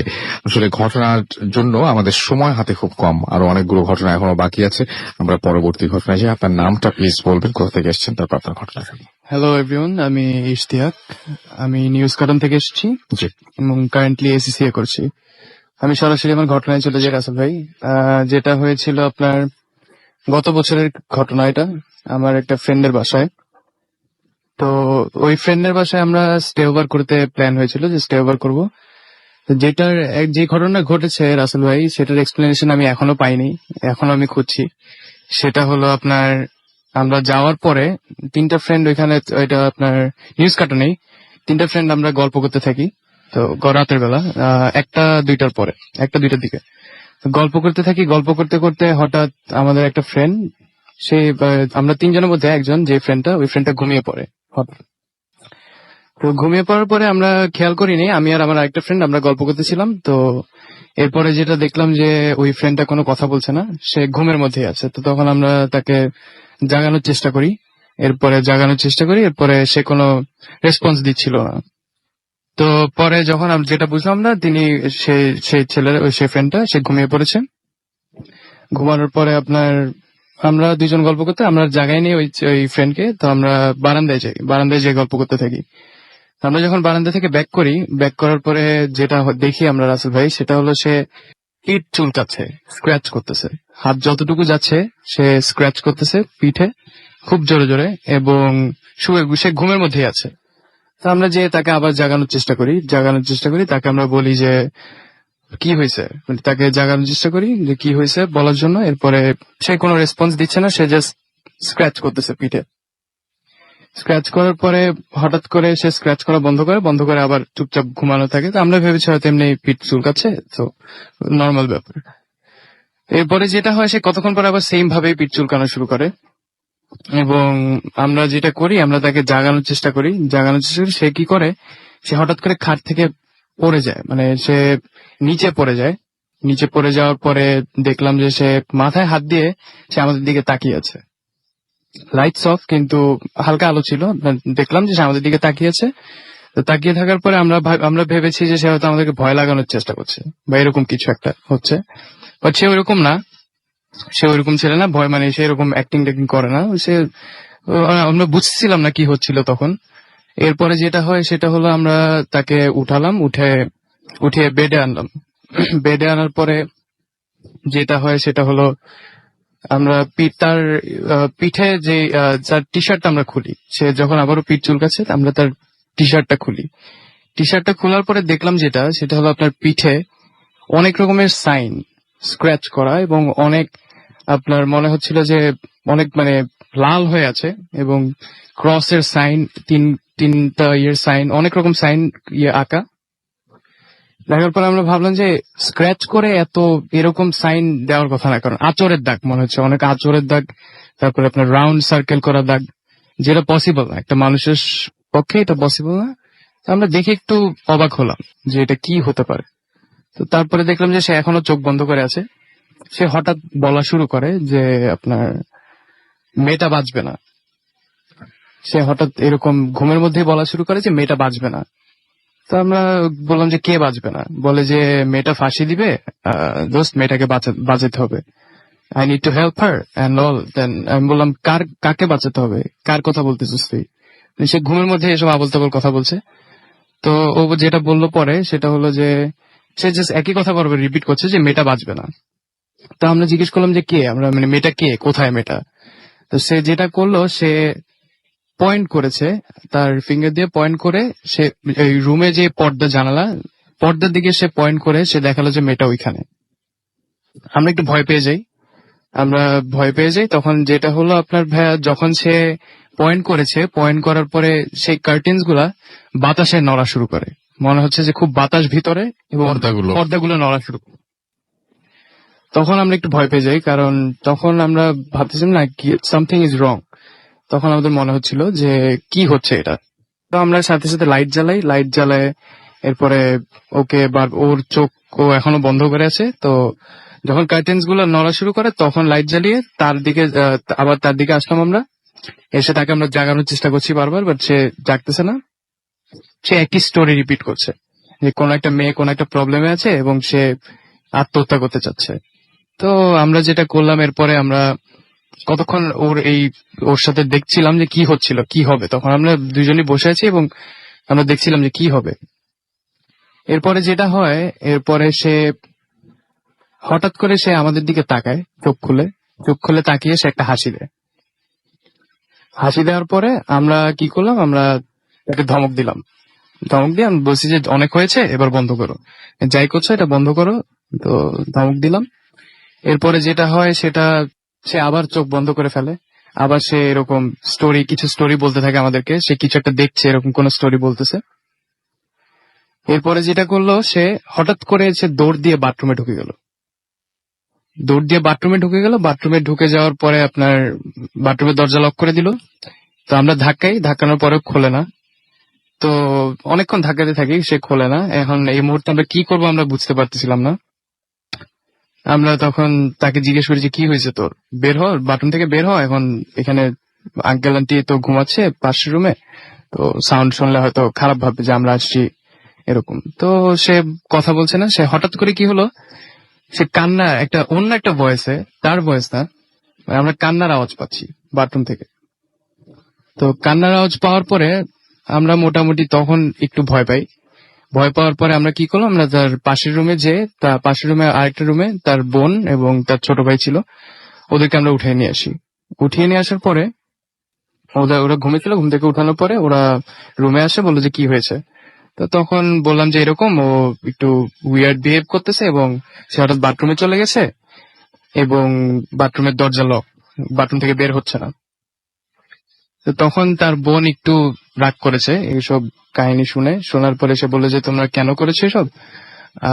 আমি তো জানি অ্যাকচুয়ালি এখানে একটু বাজে সব জিনিস হয়, তোমরা হয়তো এগুলা নিয়ে কথা বলছিলে। তো যেটার কারণে মানে বললো আর কি, উনি একটু রাগ করে উনি চাবি আনতে গেল, বাথরুমের চাবি আনতে গেল। এরপরে চাবি আনার পরে উনি বাথরুম দরজাটা খোলার পরে দেখলো, আমরা যেটা দেখলাম সেটা হলো সে বাথরুমের এক কোনায় সে জাস্ট লাইক শুয়ে আছে। তো একদম তার কোনো সেন্স নাই, সে শুয়ে আছে। তারপরে আমরা তাকে এনে বেডে আনলাম। আবার বেডে এনে তাকে আমরা যেটা দেখলাম রাসেল ভাই, সেটা হলো পিঠে আমি যেসব সাইন গুলা দেখেছি একটা সাইনও নাই, বা একটা স্ক্র্যাচের দাগও নাই তার পিঠে। জাস্ট পিঠটা যেমন ছিল একদম ফ্রেশ, মনে হলো যে কিছুই নাই তার পিঠে। সো পিঠে কোনো স্ক্র্যাচের দাগ নেই। এটা দেখে আমরা খুবই অবাক হয়ে গেলাম যে 5 মিনিট আগে সে এত স্ক্র্যাচ করলো, চুলকালো এবং এত সাইন দেখলাম, এগুলো এখন কোথায় গেল। এরপরে ওর বোনকে আর আমরা কিছু বলিনি, ওর বোন চলে গেছে। তো পরের দিন যখন সে ঘুম থেকে উঠে, তখন তাকে আমরা জিজ্ঞেস করলাম যে এরকম হয়েছে, তুই কি করছিলি বা কিছু। বউ বললো যে কই, আমি তো তোদের সাথে গল্প করে ঘুমাই গেছি, তখন আমার ঘুম চলে এসেছিল, আমি ঘুমাই গেছি, এরপরে তো আমি এখন উঠলাম। ওকে, থ্যাংক ইউ ভেরি মাচ। আমরা এরকম একটা কাহিনী অনেক দিন আগে একবার শুনেছিলাম। সেটা হচ্ছে সুমন ভাই একবার এসেছিলেন এবং উনি সবার সাথে শেয়ারও করেছিলেন যে তার মানে ওই মুহূর্তে তার পিঠে এরকম স্ক্র্যাচ পড়ছিল এরকম একটা বলেছেন, এবং পরে আমাকে দেখিয়েছিল না সেটা। এবং আমি আপনার ঘটনা শুনে অনুমান করতে পারছি ব্যাপারটা কেমন, কারণ এই ব্যাপারটা আমি দেখেছি এবং আমার চোখের সামনে ঘটেছে সুমন ভাইয়ের ক্ষেত্রে। এবং সুমন ভাই সেটা শেয়ারও করেছিলেন আপনাদের সাথে। যারা ওই সময় থেকে শুনেন তারা অনেকে হয়তো মনে করতে পারবেন, হয়তো 2010 বা 2011 সালের কথা বলছি আমি। তো যাই হোক, আমরা এতক্ষণ পর্যন্ত অনেকগুলো ঘটনাই শুনলাম। আবারও ফিরে আসবো, কিন্তু তার আগে একটা ছোট বিরতি নিতেই হচ্ছে, এই আওয়ারটা ফুরিয়ে যাচ্ছে। আমরা ছোট বিরতির পরে আবারও ফিরে আসছি। সেই পর্যন্ত আমাদের সঙ্গে থাকুন। তার আগে যাওয়ার আগে জানিয়ে যাই যে আমরা আগামী সপ্তাহে আসছি বরিশাল। সুতরাং বরিশালে যারা রয়েছেন লিসনার, তাদেরকে অনুরোধ করবো যে আপনাদের জীবনে ঘটে যাওয়া সেরা ঘটনা পাঠিয়ে দিন bhuthfm@radiofurti.fm এই অ্যাড্রেসে। এবং ঘটনা শুরুতে অবশ্যই উল্লেখ করুন যে ঘটনাটা আপনি স্টুডিওতে এসে শেয়ার করতে চান, নাকি আপনি চান যে আপনার ঘটনা আমরা পড়ে শোনাই। যারা দেশের বাইরে রয়েছেন, বরিশালে থাকতেন, তারা অবশ্যই অডিও ক্লিপ পাঠিয়ে দিতে পারেন আমাদের কাছে।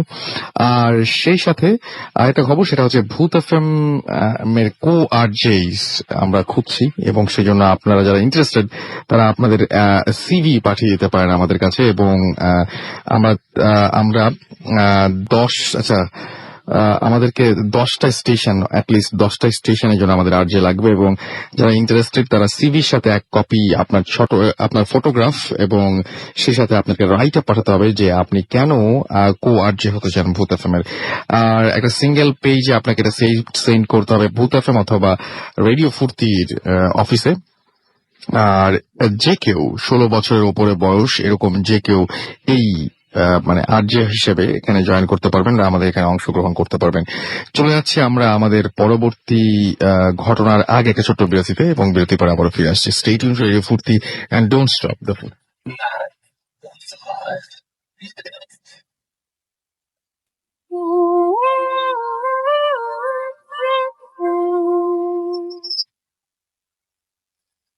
Welcome back. ওই রাসেল আছির সাথে চলছে ভূত এফএম এবং আমার সাথে রয়েছে মাসুম, এবং আপনারা সবাই জানিয়ে দিচ্ছেন এসএমএস এর মাধ্যমে যে কেমন লাগছে আজকের এই এপিসোডটি, এবং সবাই আমাদের থ্যাঙ্কস দিচ্ছেন, তাতে বোঝা যাচ্ছে যে আজকের এপিসোডটি কেমন লাগছে। এবং আমি দেখতে পাচ্ছি জুবাইর মানে লাস্ট এপিসোডে যখন এসেছিলেন তখন আপনারা খুব মানে প্রশংসা করেছিলেন। আজকে আরো দুজন যারা এতক্ষণ ধরে ঘটনা বললেন তাদেরও আপনারা মানে প্রশংসা করেছেন, এবং আমার মনে হয় যে ডেফিনেটলি বাকি যে ঘটনাগুলো আছে সেই ঘটনাগুলো আপনাদের ভালো লাগবে, আপনারা অনেক এনজয় করবেন। আমরা চলে যাচ্ছি আবারও। আচ্ছা, কয়েকটা নাম বলে ফেলি, এত কষ্ট করে যারা এসএমএস পাঠাচ্ছেন একটু নামটা বলে ফেলি ভাই। আমরা মিজান আমাদের সিলেট থেকে এসএমএস করেছেন, আমাদের এসএমএস করেছেন বিশ্বজিৎ, এছাড়াও আমাদের এসএমএস করেছেন আফিস আসফিয়া, ওহিমা, ওমিহা আমাদের এসএমএস করেছেন, আমাদের এসএমএস করেছেন হিমাল, এছাড়া রায়হান আমাদের এসএমএস করেছেন আমাদেরকে নাসিম, এবং আমাদের এসএমএস আচ্ছা তিনি বলছেন যে সিভি কোন অ্যাড্রেসে পাঠাবো, ভূত এফএম @fuርቲ.fm, ভূত এফএম এর কোয়ার্ড যে ভূত এফএম তো সিভি পাঠাবেন আমাদেরকে। এছাড়াও ফারহান এসএমএস করেছেন, এছাড়াও আমাদের এসএমএস করেছেন সাইফ সালমান রাজশাহী থেকে, শুভ সাহা আমাদের যশোর থেকে এসএমএস করেছেন, এবং তিনি বলেছেন যে 2012 পরে এগেইন আজ সেরকম ভয় পেলাম। একটা মজার ব্যাপার কি জানেন, ভূত এফএম যখন আমরা শুরু করেছিলাম, ভূত এফএম শুরুর মোটামুটি 2-3 এপিসোডের পর থেকেই আমরা শুনতে শুরু করেছি, এখন আমরা অভ্যস্ত হয়ে গেছি যে আগের এপিসোড গুলো ভালো ছিল। তো আমাদের অফিসে আমরা এটা সেদিন আবার কথা বলছিলাম, তো আমাদের অফিসে মানে মানে কি বলবো যে আমাদের একজন কলিগ সেদিন একটা খুব মজার কথা বলছিলেন যে অনেক সম্পর্ক এরকম থাকে যে সম্পর্কগুলো অনেক দীর্ঘদিনের, সম্পর্কের শুরুটা অনেক মধুর ছিল, পরে সম্পর্কটা তিক্ত হয়ে গেছে। কোন কোন সম্পর্ক সেটা বলবো না, কিন্তু এরকম সম্পর্ক মানুষের জীবনে অনেক থাকে, যে শুরুতে খুব মধুর ছিল, আস্তে আস্তে তিক্ততা বাড়ে, বিরক্তি বাড়ে, মানে এরকম হয় আসলে, ভেরি ন্যাচারাল। আমাদেরকে বাপ্পি, আবির এবং সাদ্দাম এসএমএস করেছেন হাজারিবাগ থেকে, এছাড়াও আমাদেরকে এসএমএস করেছেন, আচ্ছা তিনি খোলা আকাশের নিচে বসে ভূত এফএম শুনছেন, ওকে। আমাদেরকে মুখিত শিমু নেত্রকোনা থেকে এসএমএস করেছেন আমাদেরকে আরো অনেকেই। আমরা চলে যাব ঘটনায়, এবং জুবাইরের কাছে আমরা পরবর্তী ঘটনার জন্য যাচ্ছি। জুবাইরের একটা ঘটনা শুনে আসি। জুবাইরের কাছে আসলে ঘটনা শেষ নাই, কারণ তার ফ্যামিলি থেকেই ফ্যামিলির ব্যাকগ্রাউন্ডটাই ওই রকম, সেটা একটু বললেও ভালো হয় হয়তো। Thank you listeners. আমি অ্যাকচুয়ালি ব্যাকগ্রাউন্ডটা বলি যাতে আপনাদের বুঝতে সহজ হয় যে এই ঘটনাগুলো অ্যাকচুয়ালি কোথা থেকে আসতেছে বা কি হচ্ছে। সেটা হচ্ছে যে আমি এলাকার নাম উল্লেখ করছি না, কোন এক এলাকায় আমার দাদা হচ্ছেন খলিফা হিসাবে দায়িত্ব পালন করতেন। মানে তিনি ওখানকার মুসলিমদের নেতৃত্ব দিতেন, এই টাইপের ছিলেন। তো আমার দাদা ইন্তেকালের পরে এই খলিফার দায়িত্ব বেসিক্যালি আমার বাবার নেওয়ার কথা ছিল। তো আমার দাদা 1987 আমার দাদা হার্ট অ্যাটাক করার পরে আমার বাবাকে বলেছিলেন যে তুমি দায়িত্বগুলো নাও। তো আমার বাবা মানে সরাসরি না করে দেন যে না আমি এরকম করবো না, আমি এই ধরনের দায়িত্ব নিতে পারবো না। তখন আমার দাদা আমার বাবাকে মোটামুটি ফ্যামিলি থেকে আলাদা করে দেন। তো আমার দাদা পরবর্তীতে আরো 3 বছর বেঁচে ছিলেন। 1990 আমার দাদা যখন ইন্তেকাল করেন তখন আমার নানা অ্যাকচুয়ালি আমার দাদার দায়িত্বগুলো বুঝে নেন। তো আমার দাদা যখন ইন্তেকাল করেন, আমার বাবাকে ফ্যামিলি থেকে আলাদা করার পরেও আমার দাদা আমার সাথে খুব বেশি ছিলেন, মানে সম্পর্ক ভালো ছিল আমার দাদার সাথে। উনি আমার সাথে প্রায় দেখা করতে আসেন, খেলাধুলা সবকিছুই করতেন। উনি যখন ইন্তেকাল করেন, উনি ইন্তেকালের সময় আমার নানাকে বলে যান কি যাতে আমার প্রতি খেয়াল রাখা হয়। ইভেন আমার বাবাকেও বলে যান যে আমার প্রতি খেয়াল রাখা হয়। আনফর্চুনেটলি 1995 আমার বাবাও ইন্তেকাল করেন। তো মোটামুটি আমার নানা আমার প্রথম টিচার ছিলেন। আমার নানা আমাকে প্রথম পড়ালেখা শেখানো, আরবি, বাংলা, ইংলিশ যাই হোক আমার নানার কাছ থেকে আমি শিখেছি। তো উনি আমার সবসময় মানে আমাকে গাইড করতেন, প্রতিটা জিনিসে আমাকে সবসময় গাইড করতেন। আম, আমার নানা যখন ইন্তেকাল করেন, এই ঘটনাটা অ্যাকচুয়ালি আমার সাথে এই ধরনের ঘটনা শুরু হয় রাসেল ভাই ওনার ইন্তেকালের পর থেকেই একেবারে। উনি যখন ইন্তেকাল করেন তখন আমি ঢাকায় ছিলাম। তখন আমি চাকরি না, একটা স্টুডেন্ট হিসেবে ঢাকায় এখানে ছিলাম, কিছু ফ্যামিলি কাজে আসছিল। তো আমি এখানে আসার পরে আমি জানতে পারি যে আমার নানা ইন্তেকাল করেছেন। এবং যেহেতু আমি আমার নানার খুব ক্লোজ ছিলাম, তো আমার খুব ইয়ে ছিল যে আমি নানার সাথে দেখা করার জন্য যাবো। তো আমি এখান থেকে রাসেল ভাই কোনোভাবেই মানে চিরাং যাওয়ার ব্যবস্থা করতে পারিনি। তো আমার নানা যেদিন ইন্তেকাল করেন তার পরের দিন জোহরের সময় ওনার জানাজার ব্যবস্থা করা হয়েছিল। কারণ ওনার কিছু আত্মীয় ঢাকায় ছিল, তারাও যাতে পৌঁছাতে পারে ওনার জানা যায় সেই যাওয়ার ব্যবস্থা করা ছিল। তো অন্যান্যরা চলে যেতে পারলেও রাসেল ভাই আমি পৌঁছাতে পারিনি, মানে আমি গাড়ি ধরতে পারতেছিলাম না কোনো কারণে। তো পরবর্তীতে আমার চিরাং আমি যেদিন আমার নানার জানাজা হবে সেদিন সকালবেলা আমি গাড়িতে উঠি, 5:30টার প্রথম বাসে উঠি তখন। এবং আশা ছিল যে 11:30-12টার মধ্যে আমি চিরাং গিয়ে পৌঁছাবো, কিন্তু আনফর্চুনেটলি আমার চিরাং পৌঁছাতে কিছুটা দেরি হয়। তো আমি যখন চিরাং পৌঁছে আমি ফ্রেশ হয়ে গোসল করি এবং রেডি হয়ে যখন বের হই রাসেল ভাই, তখন প্রায় জোহরের আজান হয়ে গেছে, প্রায় জামাতও শেষ ততক্ষণ। তো আমি শুধু চাচ্ছিলাম যে যেভাবে হোক যে আমি আমার নানার জানাজাতে এবং দাফনে গিয়ে হাজির হতে পারি। তো আমি অনেকক্ষণ অপেক্ষা করার পরে রাসেল ভাই কোনো রিক্সা, ট্যাক্সি, সিএনজি কিছুই পাচ্ছিলাম না। তো অল অন সাডেন একটা লোকাল বাস আমার সামনে আসলো এবং লোকাল বাসে শাউটিং যে স্থানে কবরস্থান আছে আসলে সেই কবরস্থানের জায়গাটার নাম শাউট করতেছে, আর কোনোটা না। যেমন সরাসরি একটা বাস কি করে 3-4টা রুটের নাম বলে, যে মালিবাগ, গুলশান, বাড্ডা এরকম করে 3-4টা রুটের নাম বলে। তারা এরকম কিছু না, তারা স্পেসিফিক যেখানে কবরস্থান আছে সেটার নাম বলছে, একদম সরাসরি আজিমপুর একদম করে। হ্যাঁ আজিমপুর সরাসরি করে মানে এরকম একটা নাম উঠছে। তো আমিও এত কিছু প্লাস আমি যেতে যাচ্ছি কোনোভাবে, আমি ওদের চিন্তা না করে আমি বাসের মধ্যে উঠে যাই। আসলে আমার বাসা থেকে ওই কবরস্থানের মাঝখানে 2টা মেজর পয়েন্ট পরে যেখানে বাস থামবেই যাত্রী নেওয়ার জন্য। এবং আমি যখন বাসে উঠে ভাই বাসের মধ্যে কেউই ছিল না, 3জন লোক, বাস ড্রাইভার, কন্ডাক্টর, সুপারভাইজার, 3জন লোকই বসে আছে, এছাড়া একজন কোনো ব্যক্তিও নেই। তো আমি বাসে উঠে সবার আগে যে কাজটা করেছিলাম, আমার মোবাইল বের করি এবং আমার ছোট ভাইকে মেসেজ পাঠানোর চেষ্টা করি, পাঠাই যে মামাকে বলো যাতে এখনই দাফনের কাজটা না সারে, আমি বাসের মধ্যে আছি, আমি 5-10 মিনিটের মধ্যে এসে পৌঁছে যাবো আসবে। কিন্তু মানে আমি মেসেজটা টাইপ করাও শেষ হয়নি এখন আসলে। লোকটা বলতেছে আমাকে নামেন ইয়ে চলে আসছে। তার মানে আপনি একটা SMS লেখার পর এইটুকু SMS আপনি লিখতে পারেন, তার আগে আপনি পৌঁছে গেছেন আমি জায়গায়। পৌঁছে গেছি যেখানে আমার মিনিমাম 7-8 মিনিট লাগার কথা আসলে, কিন্তু আমি এতটুকু মেসেজ লিখতে লিখতে আমি জাস্ট ওখানে পৌঁছে গেছি। তো মানে নামেন। তো আমি নেমে তাড়াহুড়ো করে নেমে আমি ইয়েতে চলে গেলাম, কবরস্থানে গেলাম। কবরস্থানে যাওয়ার পরে আমি জানাজা শেষ হয়ে গেছিলাম। দাফনে যখন পৌঁছলাম তখন আমাকে খুব অবাক করে দিয়ে আমার মামা বললো যে কবরে কে নামবে। কবরে নামবে আপনার ওনার মানে আমার ছোট 2 মামা এবং আমি। আমার বড় মামা কবরে নামবেন না। কেন নামবেন না? কারণ আমার নানা নাকি এটা বলে গিয়েছেন। তো নানার দাফনের পরে আমি যখন বাসায় ফিরে আসি তখন যে জিনিসটা আমি বেশি অবাক হই, আমার নানু আমাকে বলে তুই আসছিস? আমি বলছি হ্যাঁ, কখন আসছিস? আমি বলছি নানার দাফনে একটু আগে আসছি। তো নানু আমাকে বলে কি আমি তো জানতাম।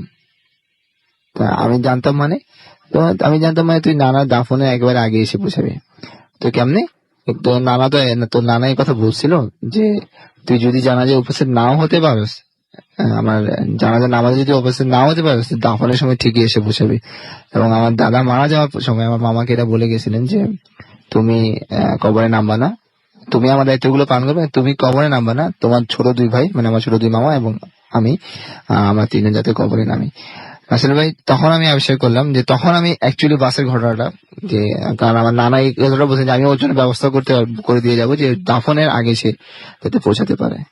তো তখন আমার মাথায় আসলে জিনিসটা বাড়ি করে আসলে পুরো বাসের মধ্যে কেউ ছিল না এবং আমি যে এত দূর আসছি 3জন, কোনো যাত্রী নাই। যে অতিরিক্ত যাত্রীর কারণে হয়তো এমন হতে পারে যে আপনার কাছে ভাড়া নিতে ভুলে গেছে, কিন্তু কোনো যাত্রী নাই। কিন্তু তারপর আমি ভাড়া দিইনি আসলে ভাই, বাস কেউ আমার কাছে ভাড়া চাইনি।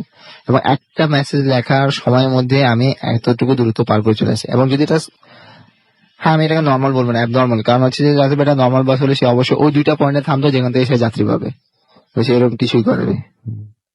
তো এইখান থেকে আসলে বেসিক্যালি আমার সাথে এই যে ঘটনাগুলো শুরু হয়। এখান থেকে।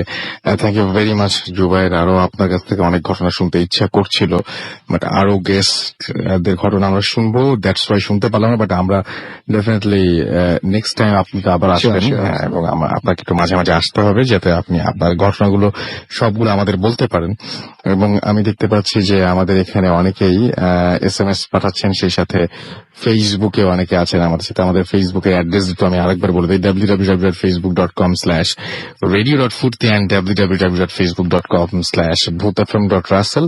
এই দুটো অ্যাড্রেসে গিয়ে আপনি নাম, ঠিকানা এবং ফোন নম্বর সহ আপনার জীবনে ঘটে যাওয়া বা আপনার জানা সেরা ঘটনাগুলো ইমেল করতে পারেন। এখানে যে আপনি আপনাদের আজকের গেস্ট দেখতে পাবেন এবং সেখানে আপনি লাইক দিতে পারবেন, কমেন্ট দিতে পারবেন, এবং আপনি জানতে পারবেন আজকের যে ঘটনাগুলো, সেই ঘটনার মধ্যে কোন ঘটনাগুলো আপনার কাছে স্পেশালি সবচেয়ে বেশি ভালো লাগছে, এবং আপনি ঘটনার একটা রেটিং আপনি আমাদের জানাতে পারবেন কিন্তু।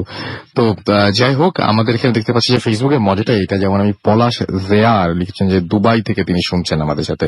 তো যারা দেশের বাইরে রয়েছেন তাদের কিন্তু একটা জায়গা আছে, সেটা হচ্ছে ফেসবুকে আপনি কিন্তু আমাদের জানাতে পারেন, এবং ফেসবুকের মাধ্যমে এখনই যারা লাইভ শুনছেন এই মুহূর্তে তারা আমাদের জানাতে পারেন। আর আমি দেখতে পাচ্ছি যে ভূত এফএম শুনছেন বরিশাল থেকে হৃদয়, এবং আগামী সপ্তাহে আপনাদের ওখানে আসছি আমরা, এবং আশা করছি যে আপনাদের সবার সাথে দেখা হবে, আপনাদের সবার সাথে কথা হবে, এবং আপনাদের কাছ থেকে দারুণ দারুণ কিছু ঘটনা পাবো।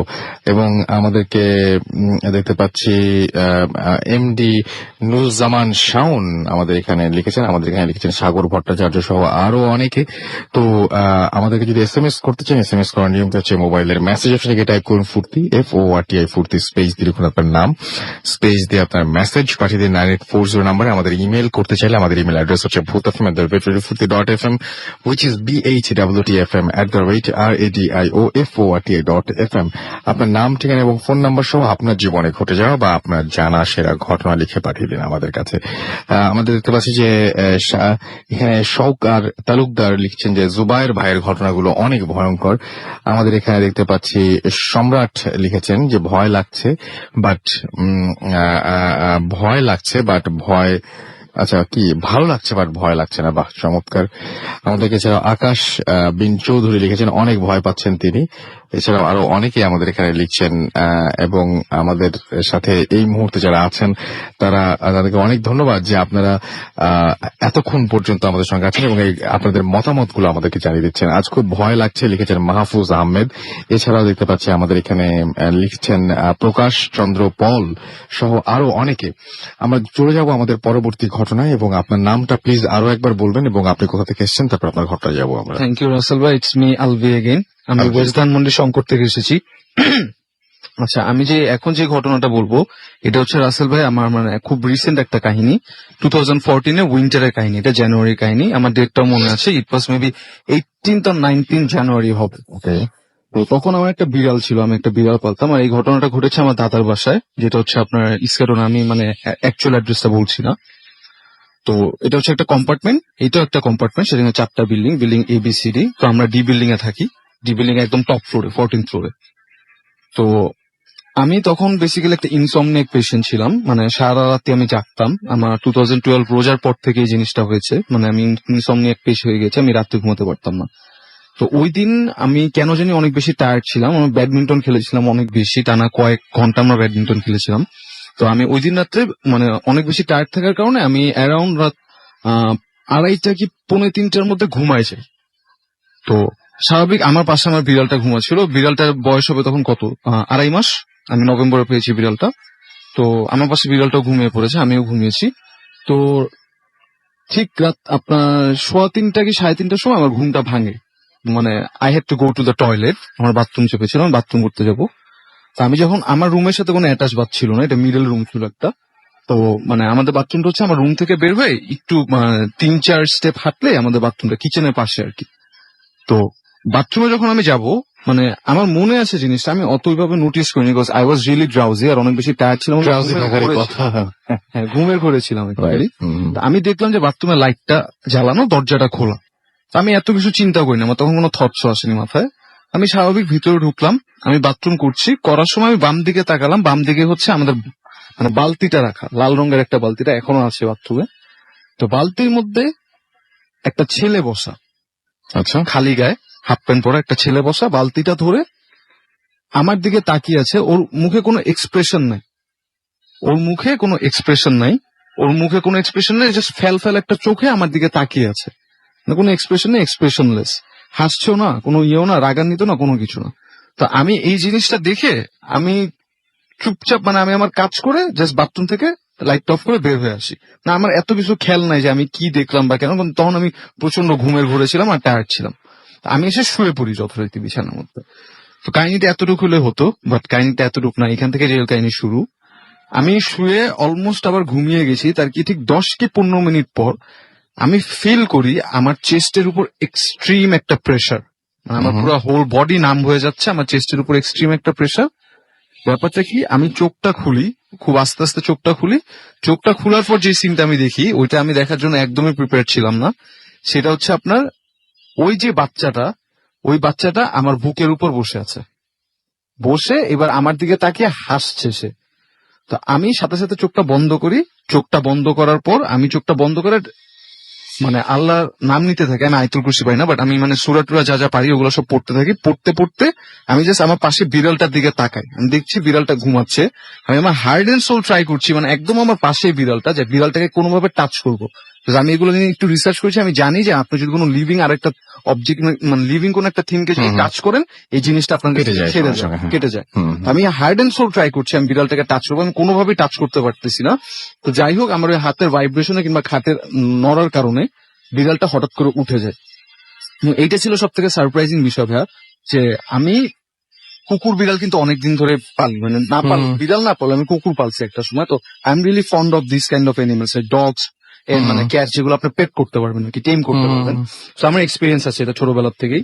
বিড়ালরা সাধারণত আপনি যদি ঘুমের মধ্যে ডিস্টার্ব করেন, ওরা কিন্তু আপনার লাফ দিয়ে উঠানো, আরো একবার ওরা তাকিয়ে আবার মানে ঝিমায় যায়। তাকিয়ে হ্যাঁ, বিরক্ত একটা ভাব, মানে ইরিটেশন একটা ভাব শো করে তারপর ওরা আস্তে আস্তে উঠে আসে, যখন ডিস্টার্ব করা হয়েছে কেউ ঘুমের মধ্যে। মানে বিড়াল তো খুব আরামপ্রিয় প্রাণী।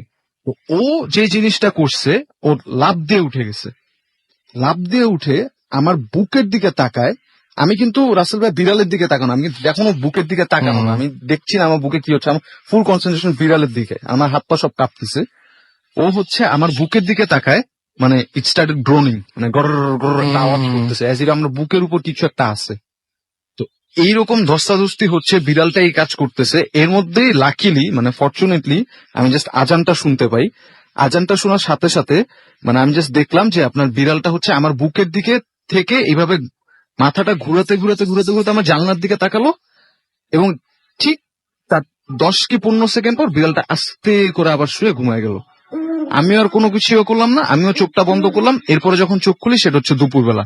আমি কিন্তু তখন পর্যন্ত আপনার রিয়েলাইজেশন আসে নাই যে আমার সাথে জিনিসটা কি ঘটছে।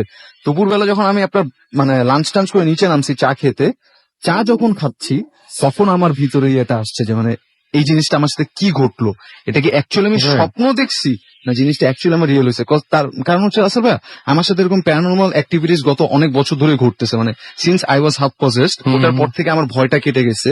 তো আমি এই জিনিসগুলো নিয়ে আরো বেশি রিসার্চ করে স্টার্ট করছিলাম।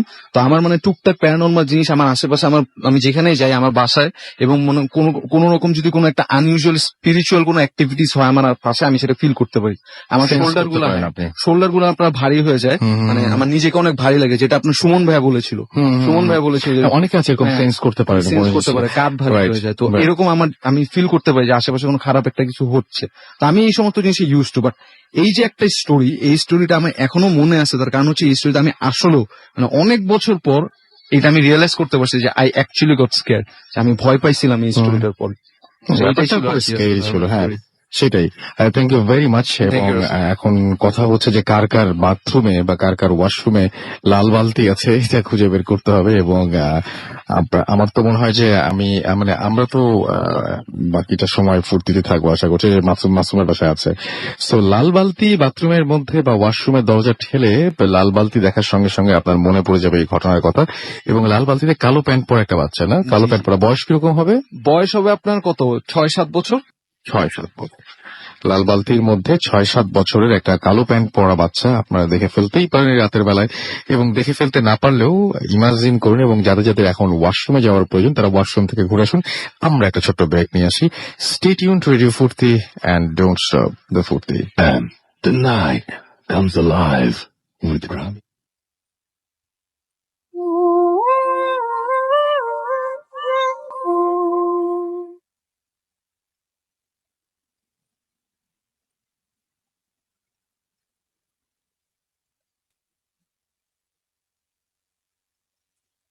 Hello, Russell Wade. I'm from Saho. From Rugby, Berkshire, England. A regular listener of Hood FM since 2010. I met a friend recent about 8 months ago. Experience share করছি। আমার ফ্রেন্ডের নাম হচ্ছে লিও। সে বিজনেসে জব করে এই সিটি থেকে রাখতেছে। তো একদিন সে অনলাইন একটা অর্ডার পায় ডেলিভারি। অর্ডারটা আসে অনলাইন ফুড সার্ভিস থেকে ইংল্যান্ডের অনেক পপুলার একটা internet order site. Let's find everything okay. সে ড্রাইভ করা শুরু করে around রাত হবে কথা 10টা। তো সেটা হচ্ছে একটা ওটস এর ভিতর দিয়ে দিতে হয়।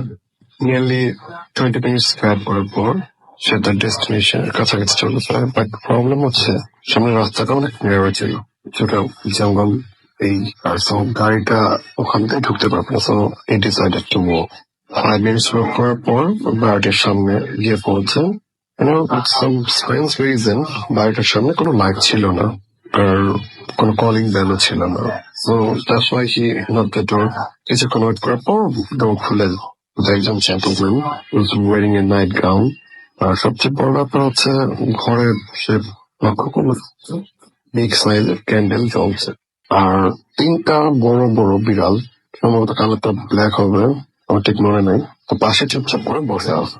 তো সবচেয়ে মজার ব্যাপার হচ্ছে বিড়ালরা আর কুকুর স্ট্যান্ডার্ড থেকে চিল্লাচিল্লি করে। So some strange reason very calm and quiet. আর সে ডেলিভারি প্যাকেটটা হাতে দিতে যাবে তখন চেহারা দিকে একটু খেয়াল করে। সো চেহারাটা কেমন একটু ছিল, ডেসক্রিপশনটা এভাবে তো চোয়ালটা ভাঙা ছিল আর প্রচন্ড মুখ সাদা ফ্যাকাশে টাইপের হিমোফিলিয়া রোগীদের মতো, যেমন কেমন স্ট্রেঞ্জ গোলাপি টাইপের। আর সে একটা স্মেল পাচ্ছিল রুমটা থেকে। ই couldn't explain the strange type of smell. যাই হোক, সে সেই লোকটার কাছে পিজার প্যাকেটটা নিল। Remarkable thing is that the pizza was vegetarian totally and no onion and garlic in it. ভদ্রলোক দেওয়ার পর তাকে 10 পাউন্ড টিপ দিলেন। কারণ ফ্রেন্ড যখন তাকে থ্যাঙ্কস বলে চলে যেতে নিয়েছে, তো সেই জেন্টলম্যান বললেন, listen sir, thanks for your service. I was hungry since last month. Thanks for the food. When you go, don't look your behind, otherwise you will suffer. Just keep your eyes in straight. It's not a suitable place for human. Bye now. বলে লোকটা চলে গেল। আর সে ভাবছে অনেক তো fun করি, British অনেক fun করে। সো 1 মাস ধরে খায় না, 1 মাস ধরে হাঙ্গরি। সে ইজিলি এটা যেতে হলো। তারপর সে যখন পোস্টটা ক্রস করে তার গাড়ির দিকে যাবে, তো সে যাচ্ছিল তখন মনে হচ্ছে কিছু একটা যেন তার পিছে পিছে হেঁটে আসছে। তো সে তেমন একটা পাচ্ছি না, আবার কিছুক্ষণ যাওয়ার পর সে থেমে গেছে। তার কষ্ট সহজ কিছুটা হেঁটে আসছে ওখানে। সে ডিসাইড করলো সে পিছন ফিরে তাকাবে না। 2-3 মিনিট হাঁটার পর সে কি মনে করে দাঁড়িয়ে গেল। সে হয়তো বুঝতে পারছে যে কিসের কথা পিছু পড়ছে, something like that. So say decide করলো সিগারেট ধরাবে।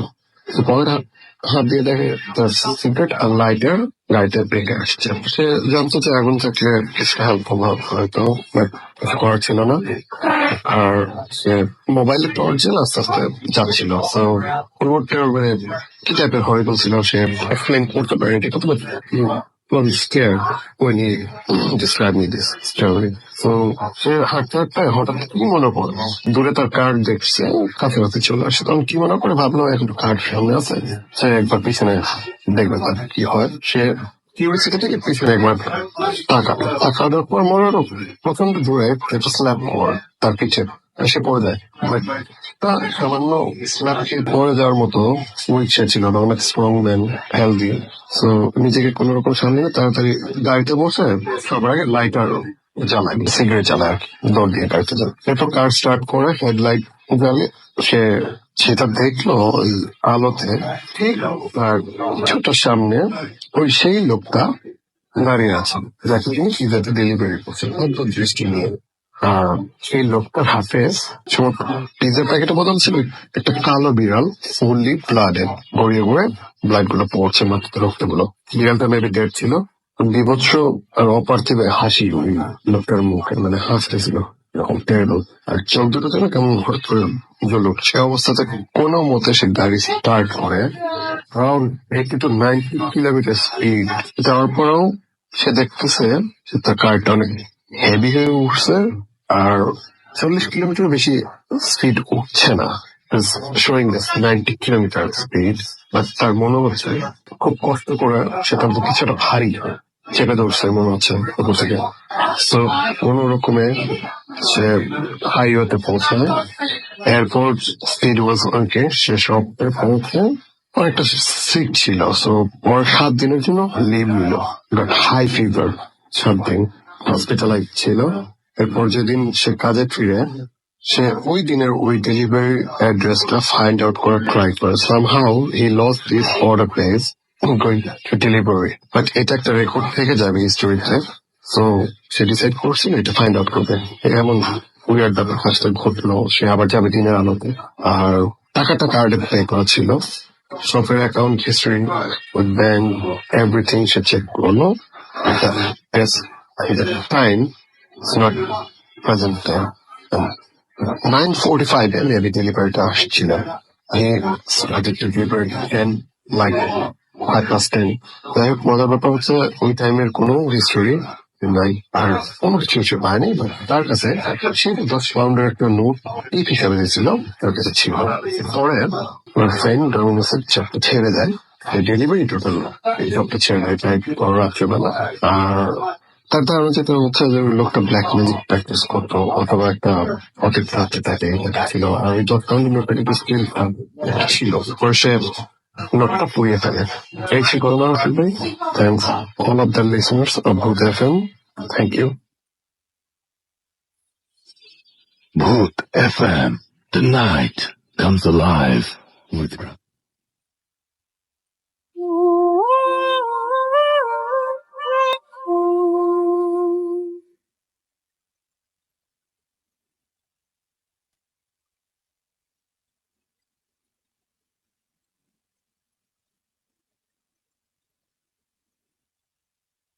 Welcome back. শুনছেন সবসময় ভিডিও ফুর্তি 8.0 FM। আমি রাস্তাল আছির সাথে, আমার সাথে রয়েছে মাসুম এবং আজকের অতিথিরা। এবং আমরা পরবর্তী ঘটনায় যাব। একটু আগে আমরা একটা চমৎকার ঘটনা শুনলাম, এবং এর মাঝখানে দেখতে পাচ্ছি আমাদেরকে রায়হান SMS করেছেন, এবং আমাদেরকে দেখতে পাচ্ছি মাহিন SMS করেছেন। তিনি এবং তার ওয়াইফ ফরিহা আমাদের শুনছেন ময়মনসিংহ থেকে। তনজিম বরিশাল থেকে আমাদের সাথে আছেন। বরিশালে আমরা নেক্সট ফ্রাইডেতে আসছি। সো বরিশালে যারা আছেন তারা রেডি হয়ে যান। আমাদেরকে দেখতে পাচ্ছি রিফাত SMS করেছেন, এবং আমাদের সাথে আছেন আদনান। এছাড়াও আমাদের সাথে আছেন দেখতে পাচ্ছি তাবাসসুম। এছাড়া আমাদের সাথে রয়েছেন হিমেল পান্ডে। আমাদের সাথে আছেন আবুল হায়াত। এছাড়া উজ্জ্বল আমাদের সাথে আছেন। দেব রয় রংপুর থেকে আমাদের সাথে আছেন। আমাদের সাথে আছেন দেখতে পাচ্ছি মিজান। এছাড়াও আরো অনেকেই আমাদের সাথে আছেন। যে আপনি যদি জয়েন করতে চান, SMS করতে চান, তাহলে আপনি SMS করার নিয়মটি হচ্ছে মোবাইলের মেসেজ অপশনে গিয়ে টাইপ করুন ফুর্তি FORT ফুর্তি স্পেস দিয়ে লিখুন আপনার নাম, স্পেস দিয়ে আপনার মেসেজ পাঠিয়ে দিন 9840 নাম্বারে। মুনতাসির এবং তার ওয়াইফ ঐশী আমাদের সাথে আছেন। সনজিদা আমাদের সাথে আছেন। আমাদের সাথে মিম খুলনা থেকে আছেন। এছাড়া আমার সাথে রয়েছেন সুজন এবং রিয়ান। এছাড়াও মাহিন আমাদের সাথে আছেন। আমাদের সাথে রয়েছেন রূপা। এছাড়াও আমাদের সাথে আছেন তাবাসসুম। আমাদের সাথে আছেন হিমেল। আমাদের সাথে রয়েছেন সাদ্দাম সহ আরো অনেকে। যাই হোক, আমরা এখন আবারও ঘটনায় যাব, এবং ঘটনার মাঝখানে আমরা আপনাদের পাওয়া SMS, কখনো কমেন্ট, সেগুলো আমরা জানিয়ে দেব। এবং আমি চলে যাচ্ছি আমাদের পরবর্তী অতিথির কাছে। আপনার নামটা প্লিজ একটু বলবেন। মোস্তাক আমাদের সাথে এই মুহূর্তে আছেন, এবং রেগুলার থাকেন, নামটা না পড়লেই না। মোস্তাক এবং তার বেবি মাহিসা এবং ওয়াইফ প্রজাপতি, তারা সবাই আমাদের সঙ্গে শুনছেন। এবং আমি চলে যাচ্ছি আমাদের পরবর্তী অতিথির কাছে। আপনার নামটা প্লিজ একটু বলবেন এবং কোথা থেকে এসেছেন। হ্যালো, আসসালামু আলাইকুম স্যার। আমি মোহাম্মদ ইব্রাহিম হাসান রুবেল। আমি এসেছি শাহচুদ্দুর থেকে। জি রাজশাহী, আমরা ঘটনায় চলে যাচ্ছি। আমার ঘটনাটি ঘটে রিসেন্টলি ফেব্রুয়ারির আমরা 21 তারিখে ঢাকাতে কক্সবাজার যাই। তো আমরা শুক্রবার রাতে যাই। তো শনিবার রবিবার 2 দিন আমরা কক্সবাজার থাকি। তো শনিবারে প্রথম দিন আমাদের কোনো প্রবলেম হয়নি। আমরা ঠিকঠাক ভাবে ছিলাম। তো সেকেন্ড দিন আমরা যেদিন আসবো, তো সেদিন আমরা চিন্তা ভাবনা করি যে আমরা কিছু মাছ আর শুটকি নিয়ে আসবো। তো আমরা সকালে ফিশারি ঘাট থেকে মাছ আর শুটকি নেই। তো ওই দিন আমাদের প্ল্যানটা থাকে আমরা হিমছড়ি নানি সকালে ঘুরে, দুপুরে কক্সবাজার একটু ঘুরে চিন্তা করে আমরা রাতে আমরা কাপ্তাই চলে যাব আমার খালামণির বাসায়। তো আমরা দুপুরে যখন হিমছড়ি থেকে আসি তখন আমরা যখন ড্রেস চেঞ্জ করতেছিলাম তার মধ্যে আমরা প্রায় 10-12 জন ছিলাম, আমরা ফ্যামিলি মেম্বার সহ। তো অর্ধেক লাঞ্চ করে ফেলছে সবাই, আর বাকি আমরা কয়েকজন বাকি ছিলাম। তো যখন আমি লাঞ্চ করতেছিলাম তখন একটি পাগল দেখলাম যে একটা ঝাউ গাছের নিচে সে আমি খাইতেছিলাম। তো উনি এক দৃষ্টিতে আমার দিকে তাকায় আছে। তো আমি ওনাকে ইশারা দিয়ে বললাম যে উনি খাবে কিনা। তো উনি মাথা নাড়িয়ে বললো যে হ্যাঁ খাবে। তো পরে আমরা ওনাকে ডেকে এনে আমরা হোটেলের সামনে এনে একটা চেয়ারে ওনাকে খাবার দাবার দিই এবং চলে আসার সময় বলি যে আপনার কোনো কিছু লাগলে আপনি এখান থেকে খাবেন আর আমাদের জন্য দোয়া করবেন যাতে আমরা ভালোভাবে পৌঁছাতে পারি। আমরা ঘুরতে এসেছিলাম ভালোভাবে যাতে পৌঁছাতে পারি। তো এটা বলে আমরা চলে আসি। তো ওই দিন রাতে আমরা রওনা দিই প্রায় 10টা সাড়ে 10টার দিকে। তো যখন আমরা কক্সবাজার থেকে রওনা দিই আমাদের গাড়ি যখন লিংক রোড ক্রস করে বাংলা বাজারের আগে একটা জায়গায় এসে এই টাইমে আসে, ওই সময় দেখি যে আমাদের ওইখানে আমাদের গাড়িটা টোটালি কোনো ব্রেক কাজ করতেছে না। তো আমাদের গাড়িটা ব্রেক না কাজ করার কোনো কারণই নেই, কারণ আমরা কক্সবাজার যাওয়ার কিছুদিন আগে আমাদের গাড়ির ব্রেক শুগুলো চেঞ্জ করছিলাম। তো ওইখানে ব্রেক কাজ না করার কোনো কারণ নাই। তো তারপর ওইখানে কাজ করতেছে না, আমাদের ড্রাইভার খুব কষ্ট করে ওইখানে গাড়িটা একটা জায়গায় সাইড করে। তো যে জায়গায় গাড়িটা সাইড করে স্টপ করে আমি এটা একটু বর্ণনা দিচ্ছি। রাস্তাটা বাম সাইডে আমাদের গাড়িটা থাকে, তার পাশে হচ্ছে ধান খেত, তার ডান সাইডে একটা নষ্ট ট্রাক ছিল আর ওই পাশে একটা নদী ছিল। তো আমরা চিন্তা করলাম যে এইভাবে এই গাড়ি নিয়ে তো আর বেশি দূর যাওয়া যাবে না। আমরা চিন্তা করলাম গাড়িটা ব্যাক করে আমরা টানে কোনো গ্যারেজ থেকে গাড়িটা কাজ করিয়ে নিব। তো এই টাইমে আমরা গাড়িটা ঘুরিয়ে টাউনের দিকে নেওয়ার চেষ্টা করি। এই টাইমেই হঠাৎ ওই সময় ওখানে কোনো গাড়ি ছিল না। তো হঠাৎ পিছন থেকে একটা অনেক পুরাতন একটা গাড়ি এসে আমাদের গাড়িটা ক্রস করে, মানে একদম আমাদের গাড়িটা থেকে একদম কাছাকাছি ছিল, আমাদের গাড়িটা ক্রস করে পাশের ডান পাশে যে গাড়িটা ছিল ওই গাড়িটাতে অ্যাক্সিডেন্ট করে। তো মজার অসম্ভব অদ্ভুত ব্যাপার হচ্ছে এটাই যে ওই গাড়িটা যে অ্যাক্সিডেন্ট করলো ওই গাড়ি থেকে কোনো লোকের কোনো শব্দ নেই, কিছু নেই। গাড়িটা ঠিক আবার 10-20 সেকেন্ড পরে গাড়িটা অটোমেটিকলি ব্যাক দিয়ে সে আবার উল্টা পথে চলে গেল। তো তারপরে আমরা টাউনে যে যখন গাড়িটা গ্যারেজে কাজ করাই তখন আমরা প্রথমে মেকারকে কিছু বলি না। তো উনি সব চেক করে দেখে যে আমাদের ব্রেক শু গুলো সব ঠিকই আছে, কোথাও কোনো সমস্যা নেই। তখন আমরা ওনাকে বলি যে আমাদের সাথে অ্যাকচুয়ালি এমন ঘটনা ঘটছে, এই জায়গাটাতে এসে আমাদের গাড়িটা টোটালি ব্রেক কাজ করে না এবং আমরাও ওইখান থেকে যখন 10-20 ফিট দূরে আবার নিয়ে আসতেছি তখন আমাদের ব্রেকটা ঠিকই কাজ করতেছে। তারপরে আমরা আপনার কাছে আসছি যে এটা কনফার্ম হওয়ার জন্য যে আসলে এটা কি ব্রেকের সমস্যা নাকি অন্য কোনো সমস্যা। তখন ওই গ্যারেজের লোকটি বলতেছে যে হ্যাঁ আপনারা যে জায়গাটার কথা বলছেন এই জায়গাটা আসলে ভালো না, এই জায়গাটা আমরা আগে ওই সম্বন্ধে অনেক কিছু শুনছি, অনেক ড্রাইভারই দেখছে ওই জায়গাটাতে যে রাস্তা 2-3টা রাস্তা হয়ে যায়। তো ওকে, অনেক ধন্যবাদ আপনাকে। আমরা পরবর্তী ঘটনায় যাব। আপনার নামটা প্লিজ একটু বলবেন, তারপরে আপনার ঘটনায় যাব। এবং কোথা থেকে আপনি আসছেন? হ্যালো লিসেনার, আমি ফেরদৌস মিলন। হুম, আমি এসেছি ওল্ড টাউন থেকে। মুখটা একটু কাছে নিয়ে আসেন। আমি এসেছি ওল্ড টাউন থেকে। আমি Okay. ফেরদৌস মিলন। আমার ঘটনাটা মূলত ওল্ড টাউনেরই একটা জায়গায়, সেটা হচ্ছে বাবুবাজার নামক এলাকা। তো একসময় ছিল, এটা প্রায় 1983 ঘটনা। তো তখনও ওই এলাকায় বেশ কিছু ওই টিনের ঘর বা বাঁশের ঘর ছিল। তো টিনের ঘর বা বাঁশের ঘরের পরবর্তীতে ওইখানটা ভেঙে একটা বিল্ডিং, মূলত যে জায়গাটা বিল্ডিং হয় সেখানে এলাকাবাসী অনেকে বলেছিল যে এই জায়গাটা তোমরা বিল্ডিং করো না, কারণ এলাকাবাসী ওই জায়গাটা দিয়ে প্রায় দেখা যেত যে মানে হাত নেই বা পা নেই বা অন্ধ, মানে এই টাইপের লোকগুলি ওখানে অবস্থান করতো। এবং কখনো কখনো এমনও দেখা যেত যে ওখানে মাথাবিহীন কোন একটা লোক পড়ে আছে। তো পরবর্তীতে এরকম কোনো লাশ টাশ বা এরকম কিছুই পাওয়া যেত না, যার কারণে এলাকাবাসী ওই জায়গাটা অ্যাভয়েড করে চলতো অল টাইম। তো ঘটনা ঘটে ওখানে যখন একটা বাড়ি হয়, ওই বাড়িওয়ালার যিনি ওয়াইফ তো প্রেগনেন্ট থাকার পরে যখন ওনার বাচ্চা হবে তো হসপিটালে নিয়ে যান। হসপিটালে নেওয়ার পরে বেবিটা হওয়ার 2 থেকে 3 দিন পর ওই হসপিটালে থাকা অবস্থায় কথা বলা শুরু করে। সবচেয়ে অদ্ভুত ব্যাপার হচ্ছে 2 থেকে 3 দিনের একটা বেবি যখন বাবা বা মা অস্পষ্ট ভাবে শোনা যাচ্ছে তখন অনেকেই ভয় পায়। তো এলাকার এক হুজুরকে দেখানো হয় যে এটা কিরকম কেন হচ্ছে। তো উনি বলেন যে এই সম্পর্কে ওনার তেমন কোনো ধারণা নেই, তো ওনার পরিচিত এক হুজুর আছেন যিনি এই সম্পর্কে ভালো বুঝেন। তো উনি ওনাকে খবর দেন। উনি আসতে আসতে প্রায় 10 থেকে 12 দিন। তো এর মধ্যে বাড়ির লোকজন প্রায় ভয়ে অস্থির।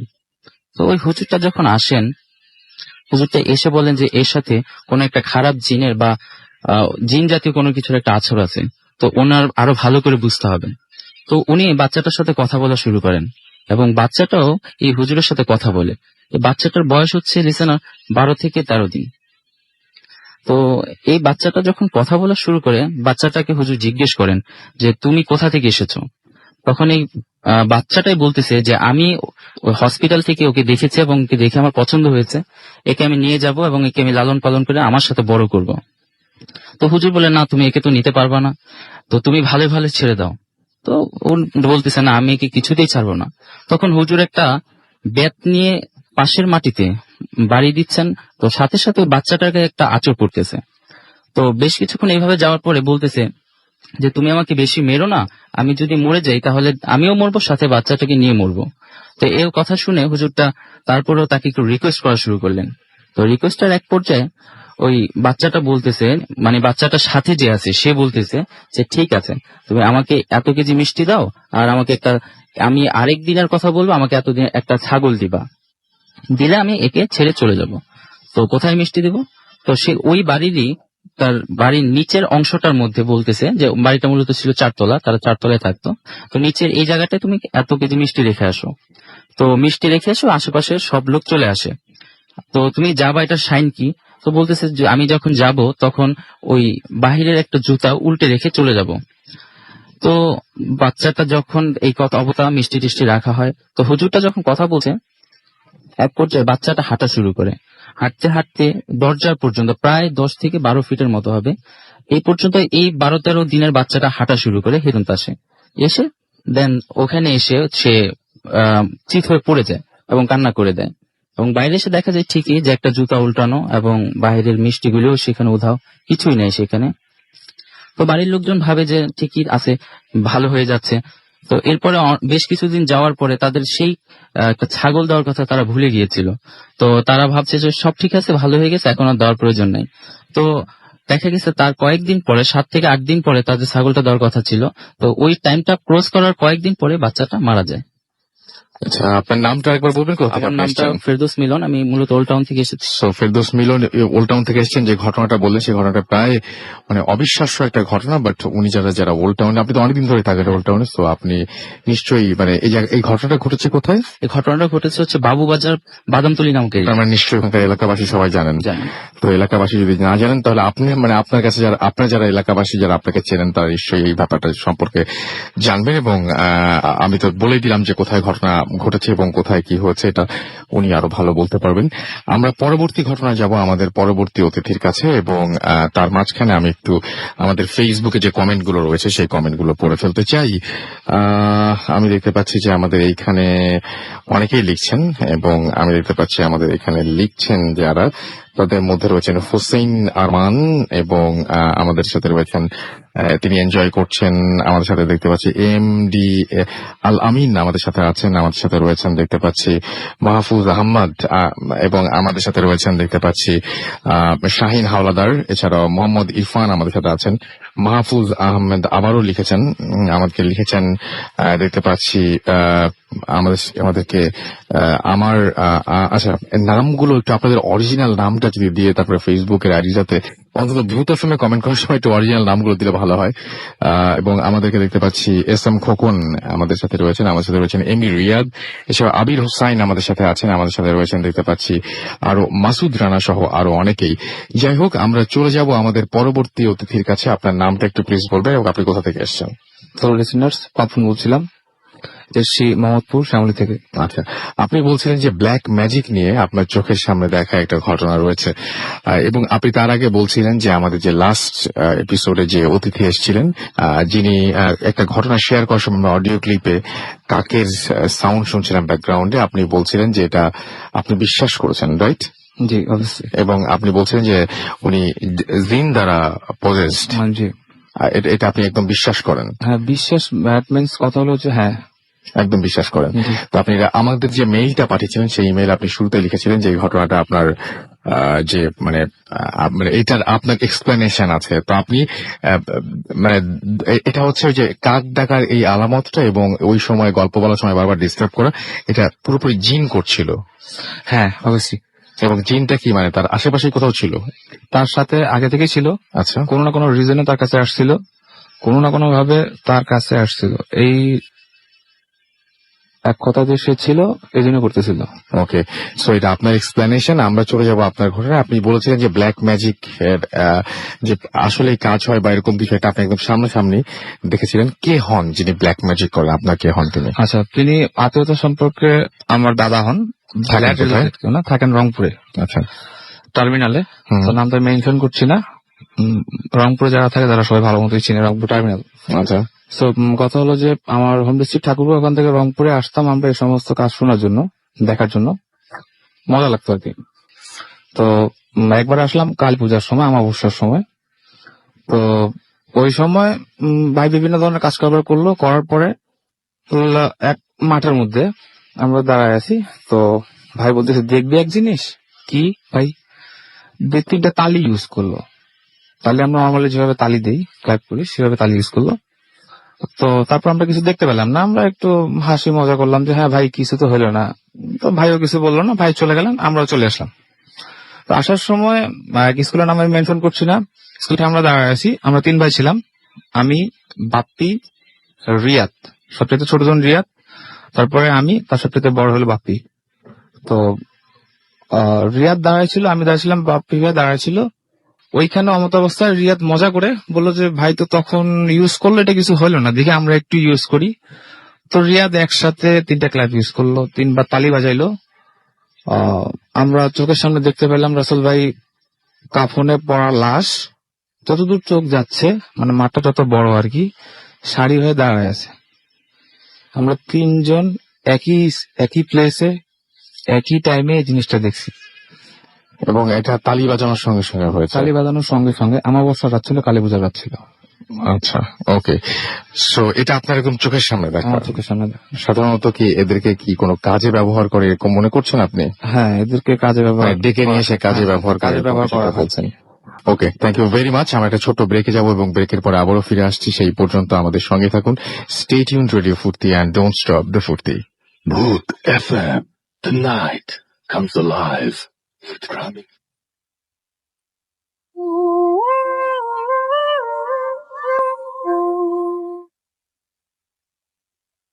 Yes, the night comes alive with গ্রামীণ ফোন শুনছেন সব সময় রেডিও 48.4 FM।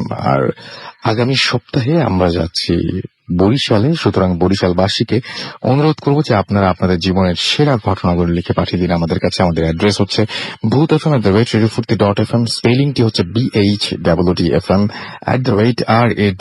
@RADIOFORT.FM। আপনার নাম, ঠিকানা এবং ফোন নাম্বার সহ আপনার জীবনে ঘটে যাওয়া সেরা ঘটনা লিখে পাঠিয়ে দিন আমাদের কাছে। ঘটনার শুরুতে অবশ্যই উল্লেখ করুন ঘটনাটি আপনি বরিশালে যেহেতু যাচ্ছে, আপনি যেহেতু বরিশালবাসী, আমরা চাইবো যে আপনি স্টুডিওতে এসে শেয়ার করেন। এবং আমরা গতবারে যে ঘটনাগুলো পেয়েছি সেই ঘটনাগুলো ভালো, বাট ওইরকম যে খুবই ভালো কিছু এখনো পেয়েছি সেরকম বলবো না। সো আমি বলবো যে আমরা চমকে দেবার মতো আজকের এপিসোডের শুরুর ঘটনাগুলো বিশেষ করে যেরকম ছিল, এবং আমার সেরকম চমকে দেওয়ার মতো শুরু মানে কি আজকে পুরোটা এপিসোডই ছিল দারুণ জমজমাট কিছু ঘটনা দিয়ে, এবং আপনারা দেখেছি যে তার সেরকম প্রশংসাও করেছেন। সো সেরকম ঘটনা আমরা কিছু চাই। আমরা চলে যাচ্ছি আমাদের সর্বশেষ অতিথির কাছে। আপনার নামটা একটু বলবেন এবং কোথা থেকে আপনি এসেছেন আরেকবার বলে দেন সবাইকে। হ্যালো এভরিওয়ান, আমি ইশাক, আমি নিউজ কাদম থেকে এসেছি। আচ্ছা, ছোট্ট করে আপনার জি, আমি সরাসরি ঘটনায় চলে যাচ্ছি। এটা হয়েছিল আপনার উত্তরাতে। জি, উত্তরাতে আমি আমার একটা ফ্রেন্ডের বাসায় থাকতে যাই। তখন আমি, আমার ফ্রেন্ড এবং ওই ফ্রেন্ডের একটা ছোট ভাই থাকে ওইখানে। থাকার পরে আমরা রাতে বের হলাম, রাতে 12টার সময় বের হয়েছি, 12টা 12:30 সময় বের হয়ে আমরা হাঁটতে হাঁটতে হাঁটতে হাঁটতে গল্প করি। এরপরে একটা রোডের একটা সেক্টর, ওই সেক্টরে 14 সেক্টর ওইটা ছিল, রোডের মোড়ে এসে আমরা একটা চা দোকান ছিল, চা দোকানে চা খাই। আমরা চা খেতে খেতে হঠাৎ যে ছোট ভাইটা ছিল সে হঠাৎ দাঁড়িয়ে গিয়েছে। চা খেতে খেতেই দাঁড়িয়ে যাওয়ার পরে সে পিঠে হাত দিল। ব্যাক সাইডে হাত দিয়ে বললো যে সে একটু ব্যথা পাচ্ছে।